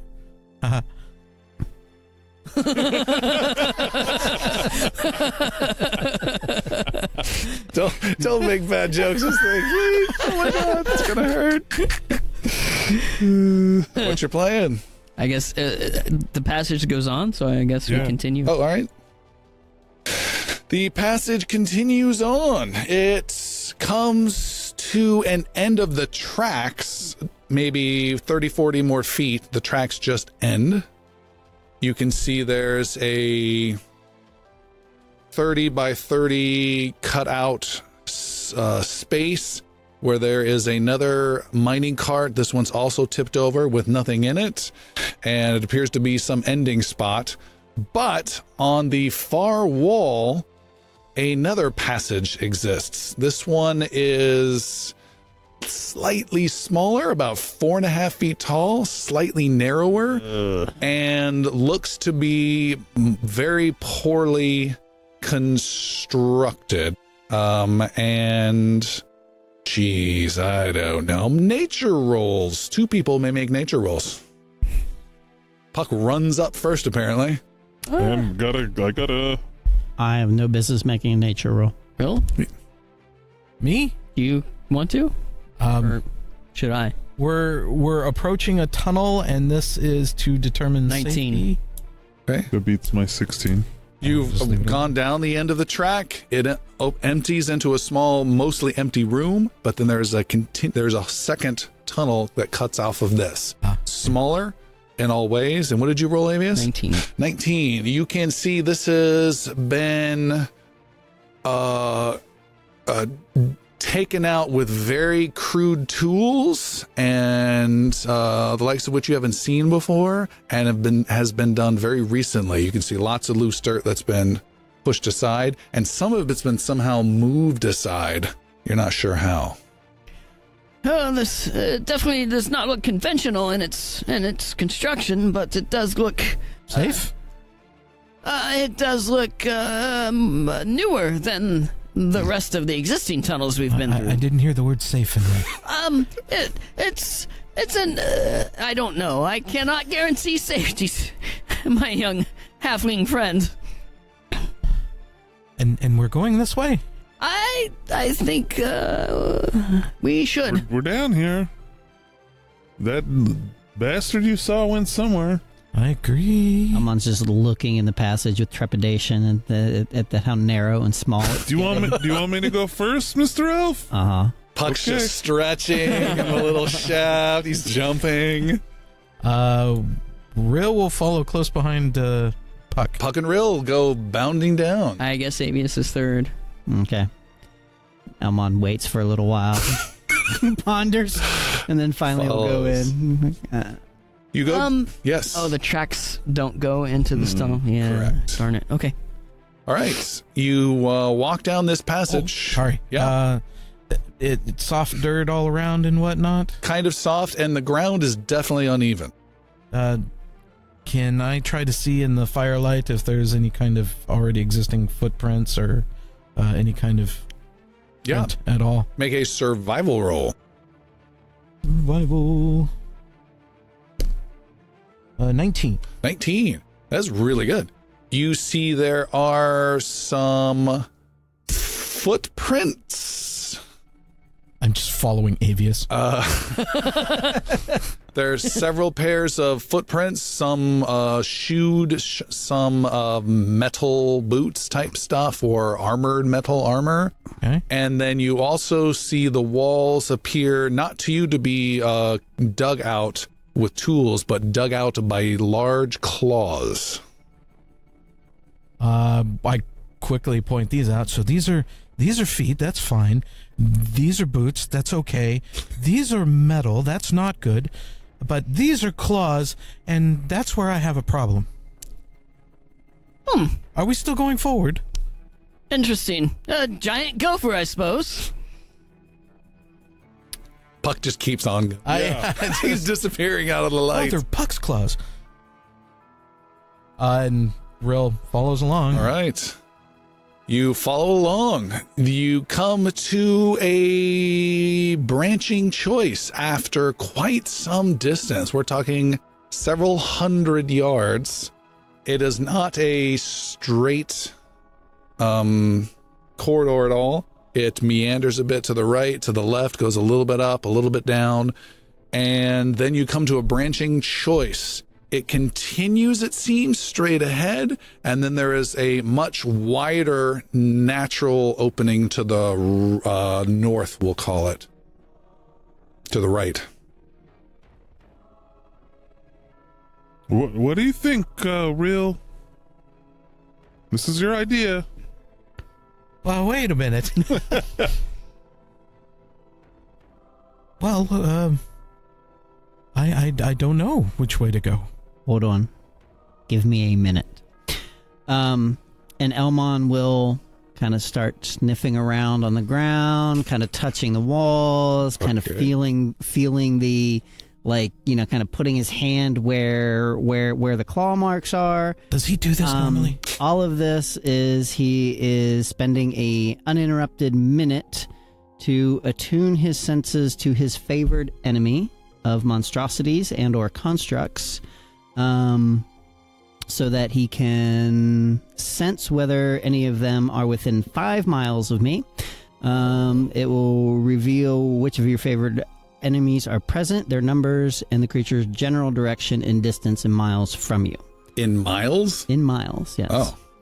If there are multiple groups of your favorite enemies within range, you learn this information for each group. Okay. Yeah, you did this once before. Yeah. I know. In the tower, The yeah. tower, It's a great spell for normal campaigns. In a tight city campaign with 3-dimensional craziness, it's really weird. So if I forget some things, it's just I gotta put like a limit of like 5 or 10 tracking points. If you will. And I'm trying not to use it, but like it's like appreciate it. yeah, it's one of those things where I think, you know, the claws, I'm assuming maybe monstrosities. Yeah. So that might give us a direction. You detect. That's my intent. You detect a source of a construct, more than a mile away, roughly in the direction where the small tunnel is heading. Okay. So to the west. I point to that tunnel. And then you also sense Wait. Then you're like, uh-oh. 2 monstrosities towards the north, where the larger, wider opening is right here, and they are way closer than 1 mile. Define way closer. Way closer than 1 mile. There are at least 2 monstrosities very near down that passage, and then further down to the west there's a construct a far distance away. So I would suggest going the passage to the right. Is that what we're like, left, right, west, Towards east? the construct or towards the monstrosities? Straight Monstrosities is which way? to the right, to the north. To the north. You just want to get into the bigger passage. It just happy coincidence, Buck. Happy coincidence. Okay, let's go. You're leading though. You step in, Elmon, and immediately you have total room to breathe and wield all weapons and stretch out. It's 15 feet tall. This is a small, natural, cavernish type thing. Imagine a glacial river where the ice melts away and there's small little cuts in the rock. You said 15 feet? Tall, yes. Okay, I will draw my bow. Bow is out. You step in the space, start walking around, and you can see Hop and a skip. just a few feet in are a few gold coins scattered on the ground, about 6 or 7 of them. And you can also hear a heavy breathing of a largish creature around the bend. And you can also hear another sound too, a kind of a clicking sound. Click, click, click, click, click from up ahead. Amon like puts his hand up in like a stop motion and like, does the 2 eyes forward right around the corner, kind of like starts making hand gestures. I don't speak that. I don't speak SWAT. I didn't know he knew spells. And then we'll huddle together with everybody, telling everybody like, his hand to his mouth to, finger to the mouth to be quiet. Huddle everybody together, and there's creatures right around the corner. Let's get them. Okay. I was just going to say we're looking for someone, not something. Well, the shopkeeper said he's not here. He left. I know. We came down the ladder and we're looking for people. Perhaps. We don't know what is down here. Crooked Nose is, in fact, not. He was just checking on things. He didn't come out the back and you were in the front. Where'd he go?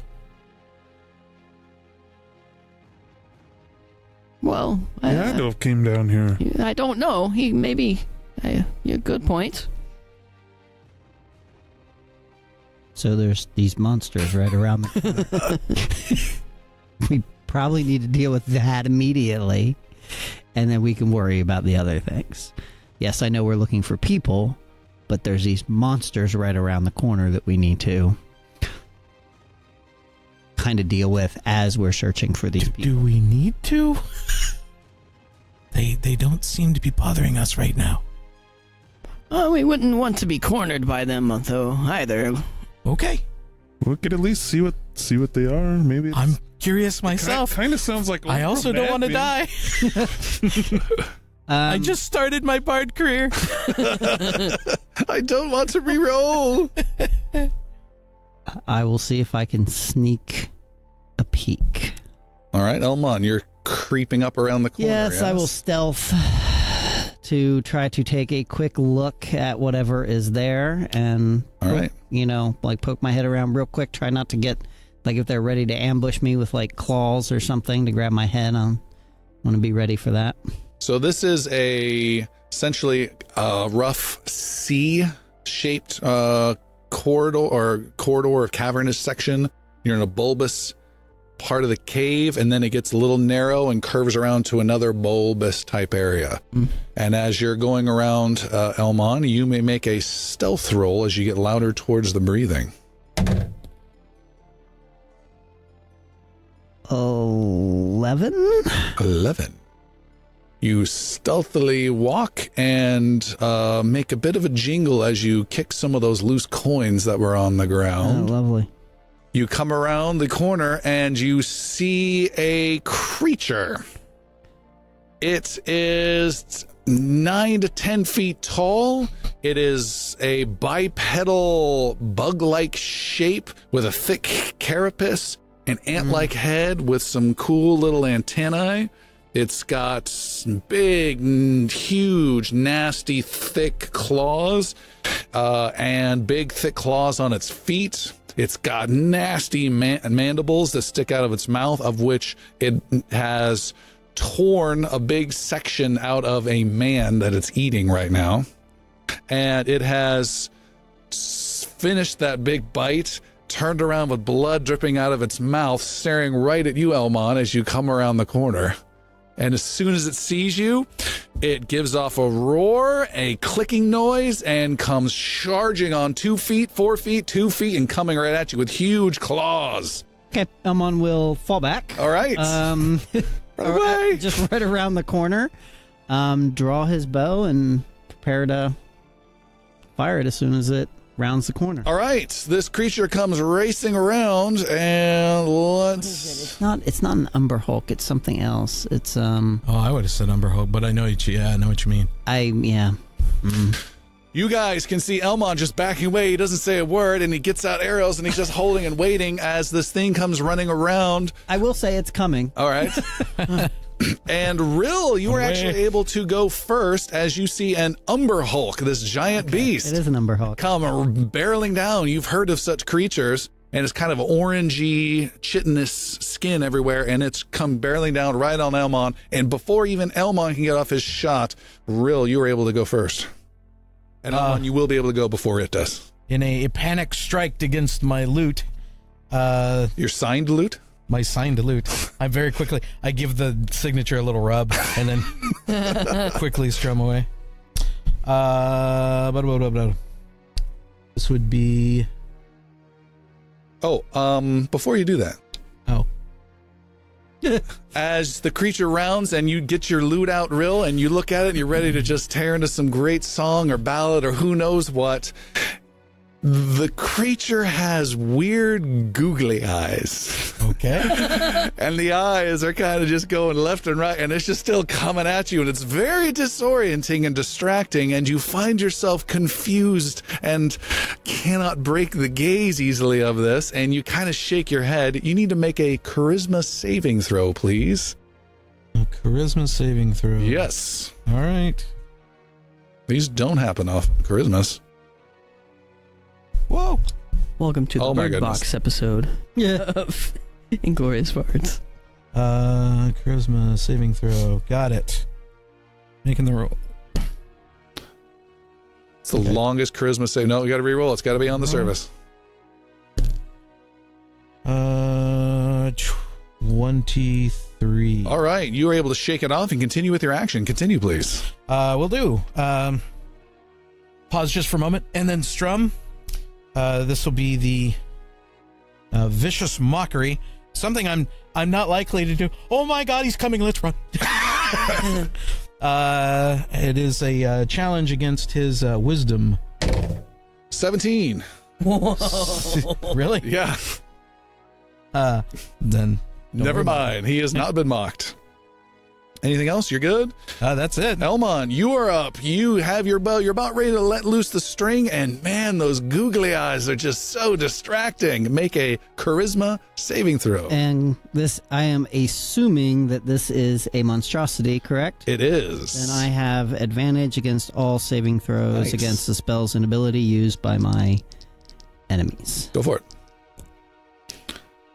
Still not good. 11. 11. You lower your bow in confusion as to what you're seeing. And do I have a die? I do have a die.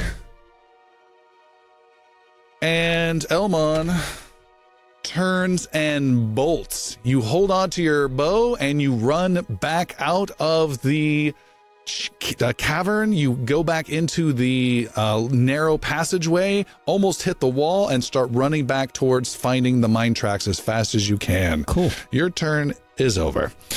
Next up is the creature. No, is Avius. Does that mean he's doing his full crazy ass run? No, he's just moving, just doing a move. Oh, okay. So he's afraid, or He's gone. He actually, yeah, he's gone. You don't know. Avius, what are you all doing? right. Got this big thing barreling down on Puck, essentially, right now. I'm sorry, not Puck, Rill. That's not good. No. Avius does All right, you got 5 seconds. Come on. 4. fireball. Fireball. Yeah, Okay. A tight cavern. at the thing Cast it. Roll it. I'm looking for. I Okay. it is. I'm going to have you full dodge unless you make something going to happen here. What are you casting? Fireball? Yeah. All right. It makes a dexterity saving throw. It That's got a great. critical success and avoids all damage. Damn it. There is a huge explosion just behind it, and fire erupts everywhere. And like some cinematic moment, it still emerges from the flames that come around it, and actually have a chance to hit the 2 little ones in your party in front. Rill and Puck make dexterity saving throws versus Avius spell DC. Shit. Roll some damage, Avius, would you? Would I roll Yep. 5? Oops. I fail. Oh, Yeah. me shit. too. That's a big one. It's a 12. I don't think that beats it. All right, roll it. Type. Get a quick number here. 6, 7. Huge fire erupts. 7. The creature takes no damage off its armor. However, Puck and Rill will take 19, half damage. 22. 11 points of fire damage to Puck and Rill. Sorry. You should have said don't move. The creature comes barreling on towards your bard. It slashes out with one of its huge claws for an 18. That'll hit. A second claw with a 19. That'll hit. Doing 9 points of slashing and 9 points of slashing. And then slash, and then comes biting down with its massive mandibles on top of you for a 25. That'll hit. For 14 points of slashing. Rill is just bloody to high heck. And next up is Puck. You're about 5 feet behind Rill. I'm gonna walk up to Rill, put hands on him, and You're 5 feet. You don't have to walk up. He's right there. okay. Some shimmering blue light comes off my hands, and I'm gonna throw a level 3 cure wounds on him. For 15. Okay. And then whisper in his ear, "Let's get the hell out of here." Are you running? Oh yeah. All right. And you're running and heading, I'm assuming, back the way you came. It is a new round. Elmon, you're up. Am I able to say something? Sure, go for it. So big explosion. I feel his hands on me. The healing energy goes in. I see the look in the goblin's eyes, and he starts to bolt, but I grab him and I go, "Wait." Are you going to wait, Puck? I trust Rill, All right, you so stay in the fight. I was incorrect. Rill, you are first. I'm sorry. I am first. Yes. Then, having some knowledge of the cavern, I grab hold of Puck and I teleport. With Puck in hand, Okay. he goes with me. Do you turn around, you grab Puck, and you guys disappear? Disappear. All right, they have gone. Leaving Avius alone in the room. Just one at the Oh, moment. okay. Elmon, you may, let's see, contain on a fail safe. Okay, it is your turn. You have a semblance of yourself again. Okay. You're down the side passage. Okay. I will, as a bonus action, Mm-hmm. I will use my dash ability to get back into the fight. All right, so you are back just inside the large chamber. So now I have my action, Yep. and I will, I guess, fire 2 arrows at the Umber Hulk. Fire away. The first one is going to be a staggering shot. This I is make from your bow. Yep. I will make me too. I I will make a normal attack. There's no penalty if I am in melee range, but I'm not. If you hit, the target has the damage dealt by its weapon attacks halved until the start of your next turn. So normal attack, making staggering shot, 26 to hit. That's definitely a hit. And this is my favorite enemy, so I will get +4 to all damage rolls Nice. against that. It is unwounded at the moment. Correct. All right, no longer for 8, 9, 10, 11, 12 points of damage on the first shot. Done. And it is staggered, so it will be half damage for the rest of its time. So I'll remember that. And tempted.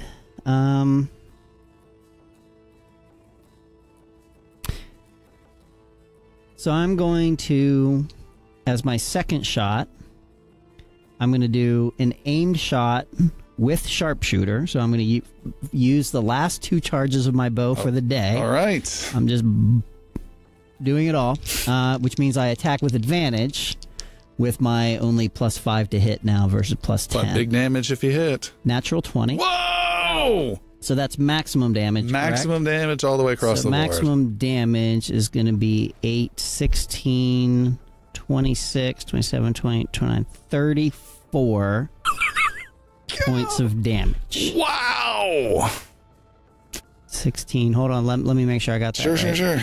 Because 8 and 8, 16 plus 4, 20 plus 4, 24 plus 10, 34 points of damage. 34.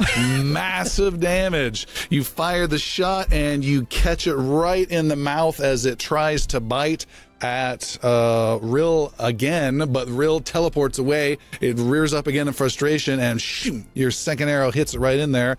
Blood that is kind of brownish comes spurting out every time it makes its growling howl, but it is still standing for sure. Avius, having done plenty of damage already this combat, you finally get a good look at this thing, and boy, those weird googly eyes just kind of call out to you. I need you to make a charisma saving throw, please. Charisma. Okay. A natural 20. Okay. You are totally unaffected. And it's my turn? It is. Firebolt. Firebolt. Mm-hmm. Not another fireball. Nah. It's about 10 feet away from you right now. Fine. I do a 25 to hit. Hits. And it's 2d10. What type of damage is this? Firebolt. Cold. Sorry. 6, 8. 8 points of damage. You hit it. Your firebolt spatters up against it. Does burn it. Not a ton of damage, but does it is this thing trigger your shield? No. No, it's special types. It has to be a level 1 and an abjuration. Oh, okay. All right. The Umber Hulk charges across the space and claws at you, Avius. Critically fumbles. Okay. And so it cannot get its second strike in, but does come in with its big, as you're laughing at its miss, its big, nasty, sharp mandibles that are bloodied come down towards your head and bite down with a 25. That hits. Okay. Bonus actions are not reactions. Those are not reactions. Okay. You take 14 slashing damage. Is that halved? Oh, in half. 7. Yes. Because the staggered shot. Oh. Nice. 7, okay. How long does that last? Only till the end of its turn. Oh, okay. End of your I think it's the end of Halved until the start of your next turn. your next Your turn. next turn, yeah. Yeah. All right. Puck. Where does Puck ended up, Rill? We have no idea. What's happening? So essentially, we came into this big cavern. We walked a little bit, so we're right outside that cavern. So if you wanted to rejoin, you could. It doesn't look like the other two are backing down. So What was the name of the spell that you cast, so I know? It is called Dimension Door. Oh, yes. Double checking. as I start to walk past him, thanks for getting me out of there, but we gotta go back for the other two. Almost cost me my life. Yes, the damned wizard. I told you he was trouble. So you guys are now at the intersection of the small, thin passageway and the cavern. The creature you can see, Avius, Elmon, you can see, you're behind them all. The creature's maybe 20, 25 feet away. I'm gonna move in and cast Eldritch Blast at it. All right. For 12. 12. It misses and hits the cave wall. Puck is done. Rill, you're up. One question. Yeah. So with the driftwood bow, on a critical hit, I gain 1 charge. Yes. So I still have one charge remaining. Okay. That's great. Rill, what are you going to do? Back of the group. It's a giant chitinous beast, so I start playing my lute and plucking away at it, if you will, causing some rippling in the chitin itself, some vibration, and I'm trying to determine if it's ticklish. So, hideous laughter. Okay. What kind of save is that? Wisdom, I It's assume? almost always going to be wisdom. All right. Where to go? Wisdom. Here he comes. Big wisdom of 15. Ooh, wait a minute. Did he make it? He fails. Oh, Nice. because you guys recently leveled up, right? That is correct. Nice. I've been rolling really well with this guy. He ceases his turn. He starts taking damage. He can make a roll to recover. So, I'm sorry, what happens? This is hideous laughter? Yep. Creature choice and rage. Oh, he is ticklish. He is ticklish. He falls prone and is totally. Oh, let me make sure his intelligence matches. His intelligence. He is smart enough to understand the ticklish nature of it. He is completely messed up and for 1 minute as long as you concentrate, unless he takes damage, and then he gets to make a saving throw Which he's going to take some damage. at the end of each of his turns. Got it. See what happens. All right. So the creature is currently disabled on the ground, rolling around, enjoying the ticklish nature with blood spurting out of its mouth. And Elmon, you're up.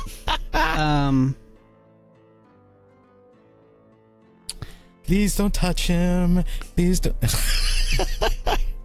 Yeah. That's not going to happen. Elmon will just continue to pepper this thing with arrows. He's going to just, knock and fire. Okay. You're going to shoot. The creature has, if you want, you can step right next to it to shoot it. Otherwise, you'll have disadvantage because it's prone.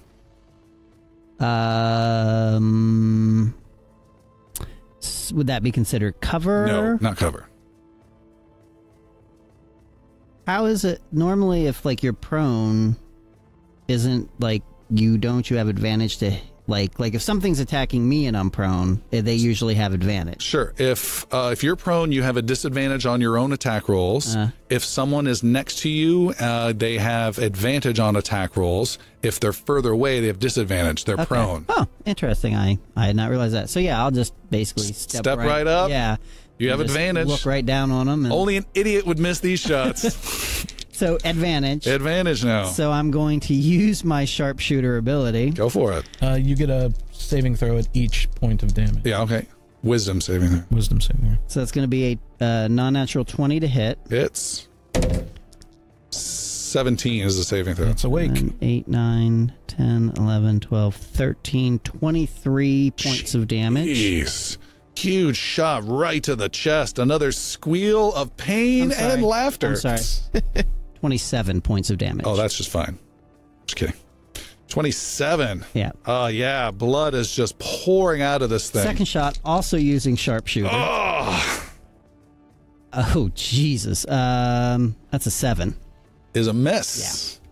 You thought it was dead. Right. And the second shot's like, oh, really? And you don't get the below. Avius. I'm getting a little lackadaisical about those shots, apparently. Avius, you are right next to it. The creature is focused and looks at you, and you don't care. You've shrugged off the craziness. Okay. Arc lightning. Arc lightning. Just a normal. Haven't seen this in a while. Lightning lashes out several strikes of it. 8. 8. How does this creature die, Avius? 3 bolts of lightning come out of my fingertips as I stretch my hand towards this thing, and the lightning first hits the blood that's splattering out, and it like travels down the streams of blood into the body of this Umber Hulk. And then you just see like the entire body just kind of light up, spark up for a second, and then there's some sizzle and smoke, and all movement has ceased. The laughter stops.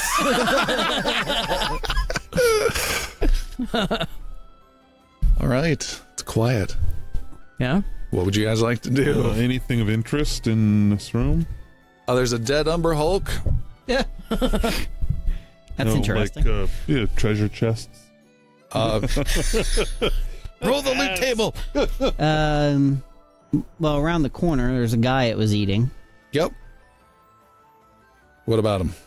So, is there anything of interest on Does the he guy? look delicious? I mean, do you want to bite? Maybe. Depends on your mood. He is Nose guy? not a crooked nose guy. He appears to be a young man dressed fairly well in a hooded cloak who has almost been eaten in half around the rib area. Ugh. And you find there is a pouch that has 100 gold coins in it and a note that is wrapped up with a bit of twine around it. And Puck, you may make an investigation roll. 16? And while Elmon and the rest are looking at this body, Puck, you sit down on a rock and it gives way, and there is a hole that this rock has been poorly covering this creature's very treasure. Oh. And there is some coins inside this hole. Oh, how many coins? You look down, you start scooping out a handful of gold coins and scooping out another handful of gold coins. If only you had some sort of bags to put them in.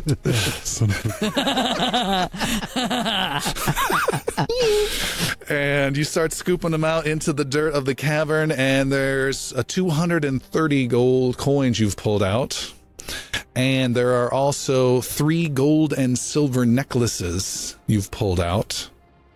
And then there is a nice looking, small, but nice quality silver picture frame you pull out.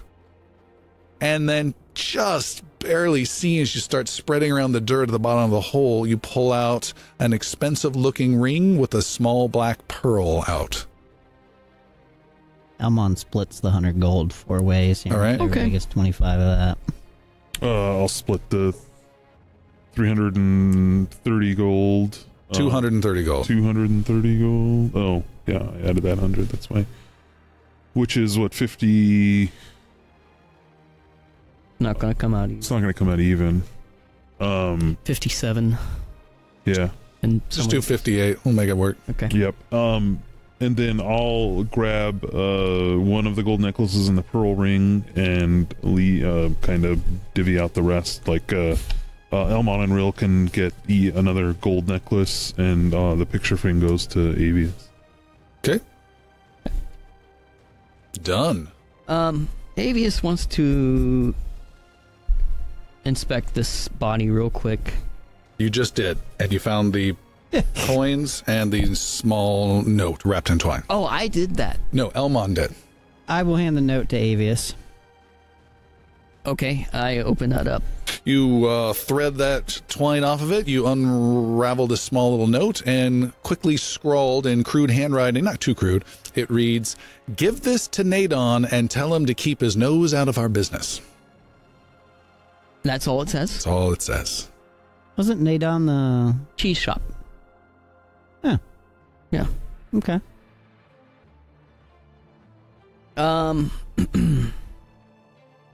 I want to see if he has any weird scars on the uneaten half of his body. Okay.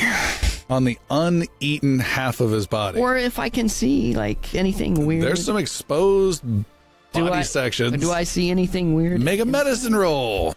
Okay. I'm going to start giving you some skill autopsy bonuses. The rate at which Butcher you do at Tallest here. 13. 13. With a 13, you can't get a good look unless you really want to commit and start getting really bloody and gory. Oh, yeah, of Okay. course. Yeah. He starts getting in there and getting up to his elbows and making all sorts of squishy sounds, resisting the urge to make him into a meat puppet type. Hello, guys! And you're able to spread apart some organs and move some things aside, and everyone just turns away in disgust from you. Everything's slippery. Your staff you try and hold on to is now bloody and slippery. You do see a strange purplish growth inside. Okay. It's like a gland attached to the ribs. Okay. It was a cultist, I believe. He has that same, the same purple growth inside his body as the one that we brought on the ship the other day. The other one that you desecrated? Avius, I'm your friend, and you can't keep doing this. Oh, but they're dead. They don't know. But look at you! He turns around and throws his hands up. What? Gore goes flying off of his hands across the room. Teleport. I take a look at myself and I snap my fingers and prestidigitate some cleanliness. Oh my! that may be pushing the. It's 1 cubic. You have to cast it 1 at 2. cubic. That foot, might I be think. casting the putting Yeah, it the would be limits. like a couple minutes I- of doing that. I clean a bit of myself. You clean the soil, yeah. I clean a bit. There, better. My soul. It's still dirty. Prestidigitation Work doesn't that way. I've seen things. Rill is trembling. This other monstrosity that I sensed, is it close by? It's Avius. Say it again. I had sensed 2 monstrosities. You did. The other one is close by as well, right? Both of them were far closer than 1 mile. Okay. Where? Close. I'm going to go with Rill's eyes widen and steps back. What if this is the other monstrosity? Uh, He appears to be human on the outside, but Nope. we can see that on the inside he's something else. No. Not it. Sorry. It's close, though. Well, Ow. is this something we're looking towards? For? I mean, it is a monstrosity. Oh. Okay. It should die. I hate those things. All of them. Where are we going? Let's continue on. All right. You head back out into this narrow passage. Elmon, you're back to your sword and shield. Wait, does this end here? It ends. Oh, okay, so there's no more this No way. more. So that's back the way we're going into the Down narrow. Yep. Yep. I thought the other monstrosity was the same direction as... Yep. the way that we're now heading? Nope. Perhaps there's a different tunnel Yeah, that's beyond the wall. Or the wizard was right. maybe. I doubt it, though. Because I've not gotten my +4 bonus to any cultists we fought previously. But you maybe didn't realize they were monstrosity. Perception is reality. Perhaps. Alright. All right. Who's taking the lead down the small, narrow passage? Puck will take the lead Puck, again. then Rill, then Avius, then Elmon. Yeah. Oh, I'm gonna do a couple. Let me clean some people up real quick. Healing wise. Yes. We'll give Real another level 2 cure wounds. Don't forget about your necklace if you need Yeah. your new necklace. You want some help on that? For 10 more. I can give him a little heal. He's close. I'm the lowest of everyone, so I'm And then I'm an gonna easy heal. do one from another level 2 from my sword on myself. Elmon's offering to help. I don't know if you heard I him. know. Okay. Just to offset your spells. These are all pretty low level. Okay. I haven't used any. That looks pretty good. 13, yeah. Alright. I'm back up to full. So everyone's almost fully healed. Real is 7 off, Elmon is 2 off, and Avius is 7 off. Okay, great. Heading down the narrow little passageway. Puck, you may make a nature roll, and so may Rill, actually. Oh, Actually, I'm just mimicking the goblin in front of me. Did you roll a 1? I did. All right. I rolled a 2. You find these guys tasting the walls as they They're go licking along. them. I actually had a reason for why I did it, guys. Never mind. You guys continue on. But my blue mist. You have blue mist for Puck. Yes. Yes. That's a natural one. Yeah. So actually, you see, it's the same day. So you see, very similar, just an ongoing visage of that room, the person kneeling there. The blue mist gives way, and you can reroll. Thank you. With I'll have a total of 11. No, never mind. You're good. You guys continue down the passage. The passage continues ahead beyond your range. Who knows? It's been going on for hundreds of yards. And it also has a branch off to the south, so to the left this time. This is not a natural cavern. This is more of this style of passage that goes off to the left. And Puck, you guys see Puck come to a stop, and he starts reacting awkwardly and oddly in a very defensive nature, looking towards the south that... everyone just kind of like knows that there's something really odd going on. Puck, without having to cast any detect magic, you detect very powerful magic coming from some distance down that southern side passage to the left. What's wrong, Puck? There's something ominous down there. There's some heavy magic I'm sensing. Could it be the Banewarrens? Could be. We have to be very careful then. Very careful. I agree. Well, I've never felt anything like this. are we going? I say we go.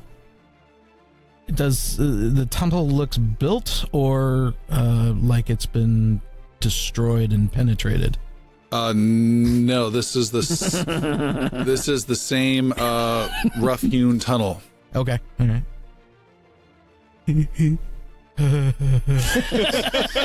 Yeah, we're all 12. All right, what's your plan? I'm gonna keep on creeping. Puck keeps on creeping. Are you literally creeping? Are you stealthing? Are you... No, I'm just going slow. Okay. Keep on creeping. Let's stealth. Okay. Let's be stealth. Are you gonna do a stealthy magic-y thingy? No, let's just be stealthy. All right. Puck, you're the... Actually, all of you make a stealth roll, and we'll kind of take a group roll out of this. 16. 5.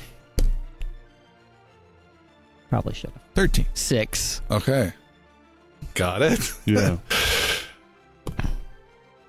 So, yeah, I'm trying to figure that out. All right, so we have Avius kind of bumbling in the middle, making a little bit of noise, and Puck just singing a tune up front. Avius is farting. Puck, you walk down this side passage and see that it opens up just ever so slightly, and it comes to an end maybe 100 feet away from the main vertical channel you've been going down, this side passage. Comes to an end, opens up just a little bit, where it ends up against a smooth, pale stone that's not unlike concrete, although you guys don't know what concrete is. That is of a construction you've never seen before, and you're seeing maybe a 10-foot span that this passage has been dug towards and has run into this wall. The wall is kind of angled shape, so has an angled top, flat wall, and then it's slight angle to the bottom type of a thing. You know what I mean? Like it's beveled up. Yeah, beveled on the top and bottom. Thank you. Okay. And right where your passage hits this wall is a black rift, a huge cut in it. A rift of black energy with red stars that move as though there is depth and parallax on them. And it's essentially a huge cut has been made, a wound has been made into this wall. And on the edges of this wound is this black rift-like magic with stars moving around in it. And beyond, you can see more of this smooth stone. And Puck, this is definitely strong magic. And anyone who is trained in Arcana may make an Arcana roll. 16. Okay. Avius, you recognize that the magic of this black rift stuff is at least 1,300 years old. Well, this is indeed a very, very old bit of magic here. Over a millennia, it's been put here. Likely then this is the Banewarren. Then we go to find Mr. Hazelton. Yes, I would say so. I do believe, yes. Okay.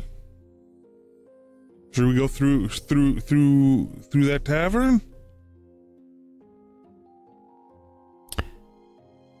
Might as well.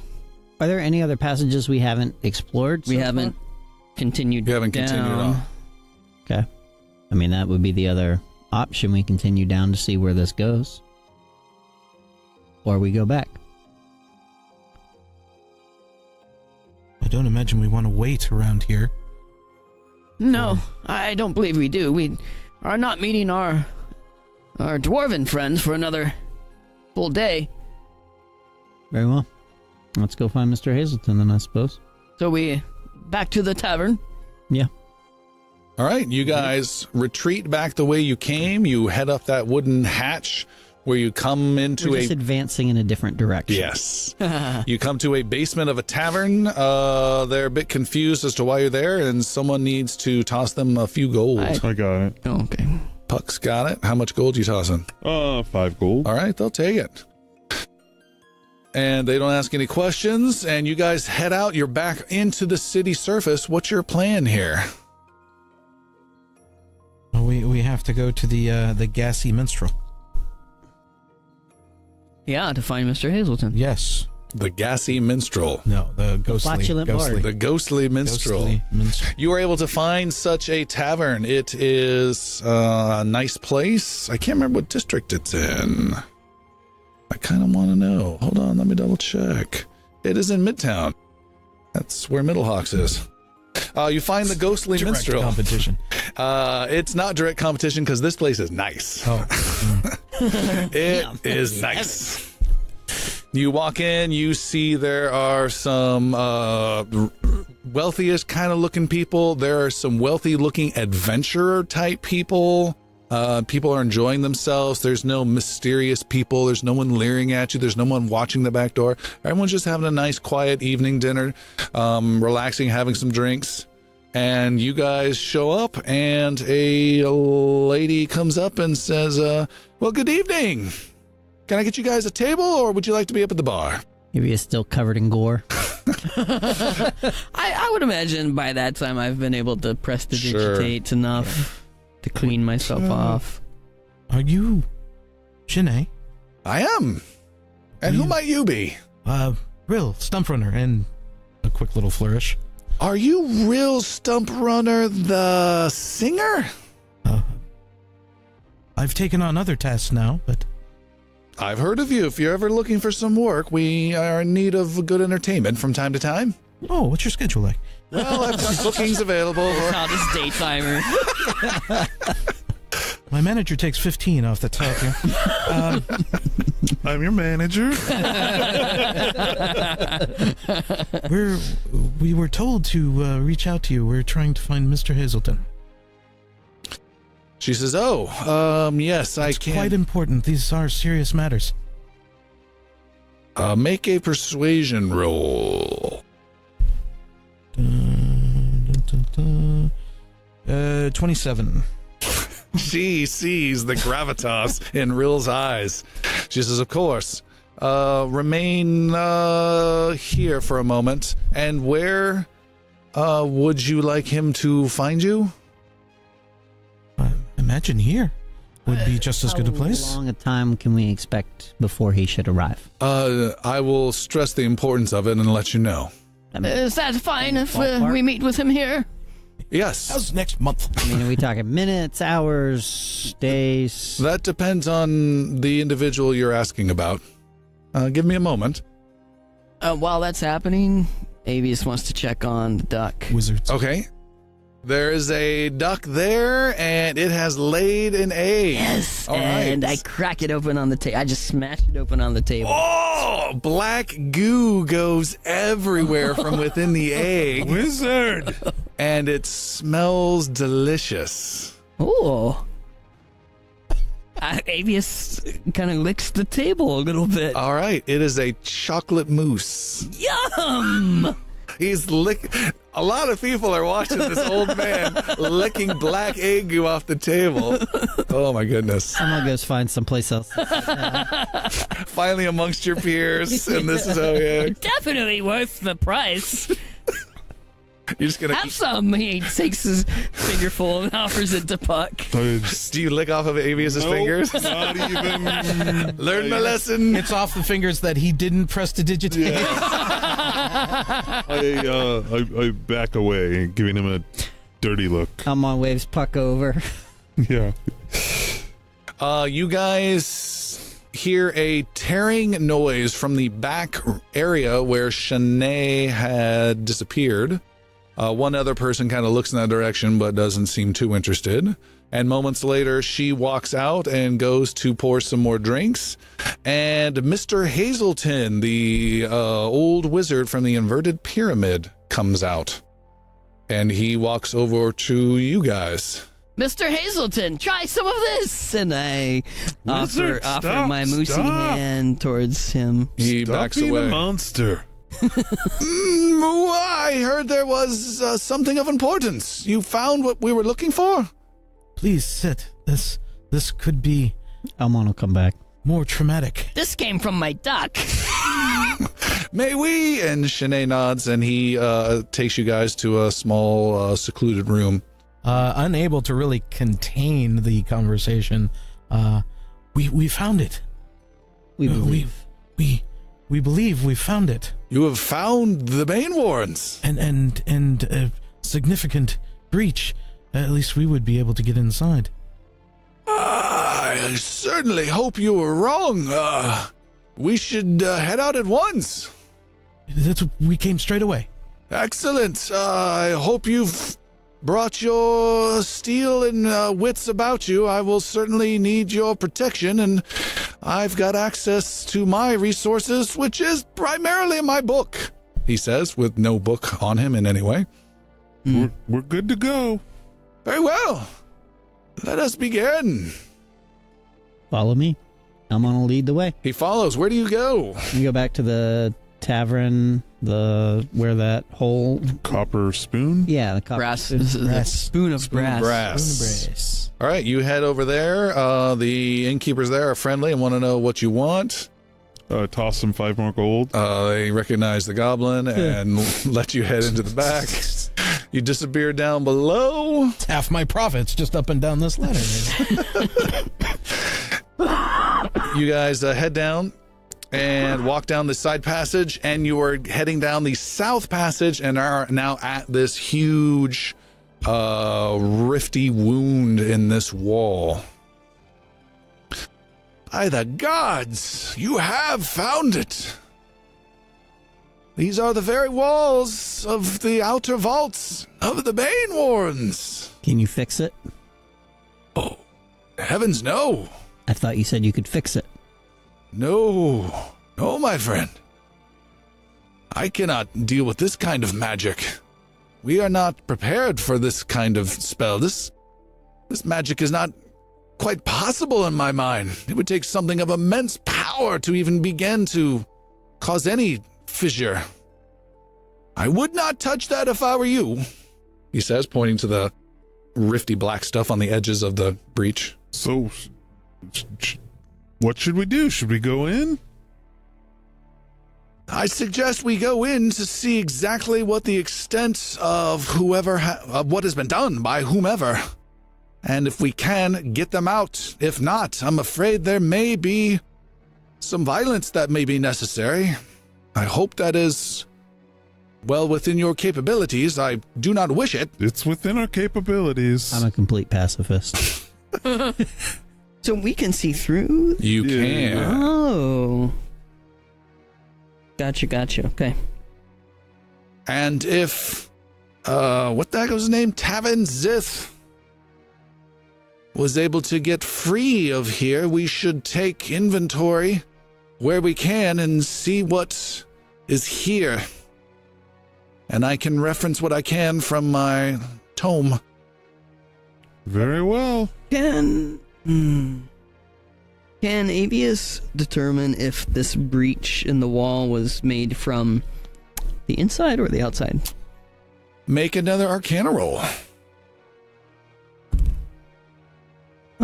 That's a 26. Jesus. You have identified this as coming from the outside 1,300 years ago from an incredibly powerful source of chaotic magic. Okay. Yes, well, this breach was definitely from the outside in. Chaos magic does seem to be. Explains the chaos cult, perhaps. Who would have possessed such magic? I have no clue. This is impossible, and I keep saying that.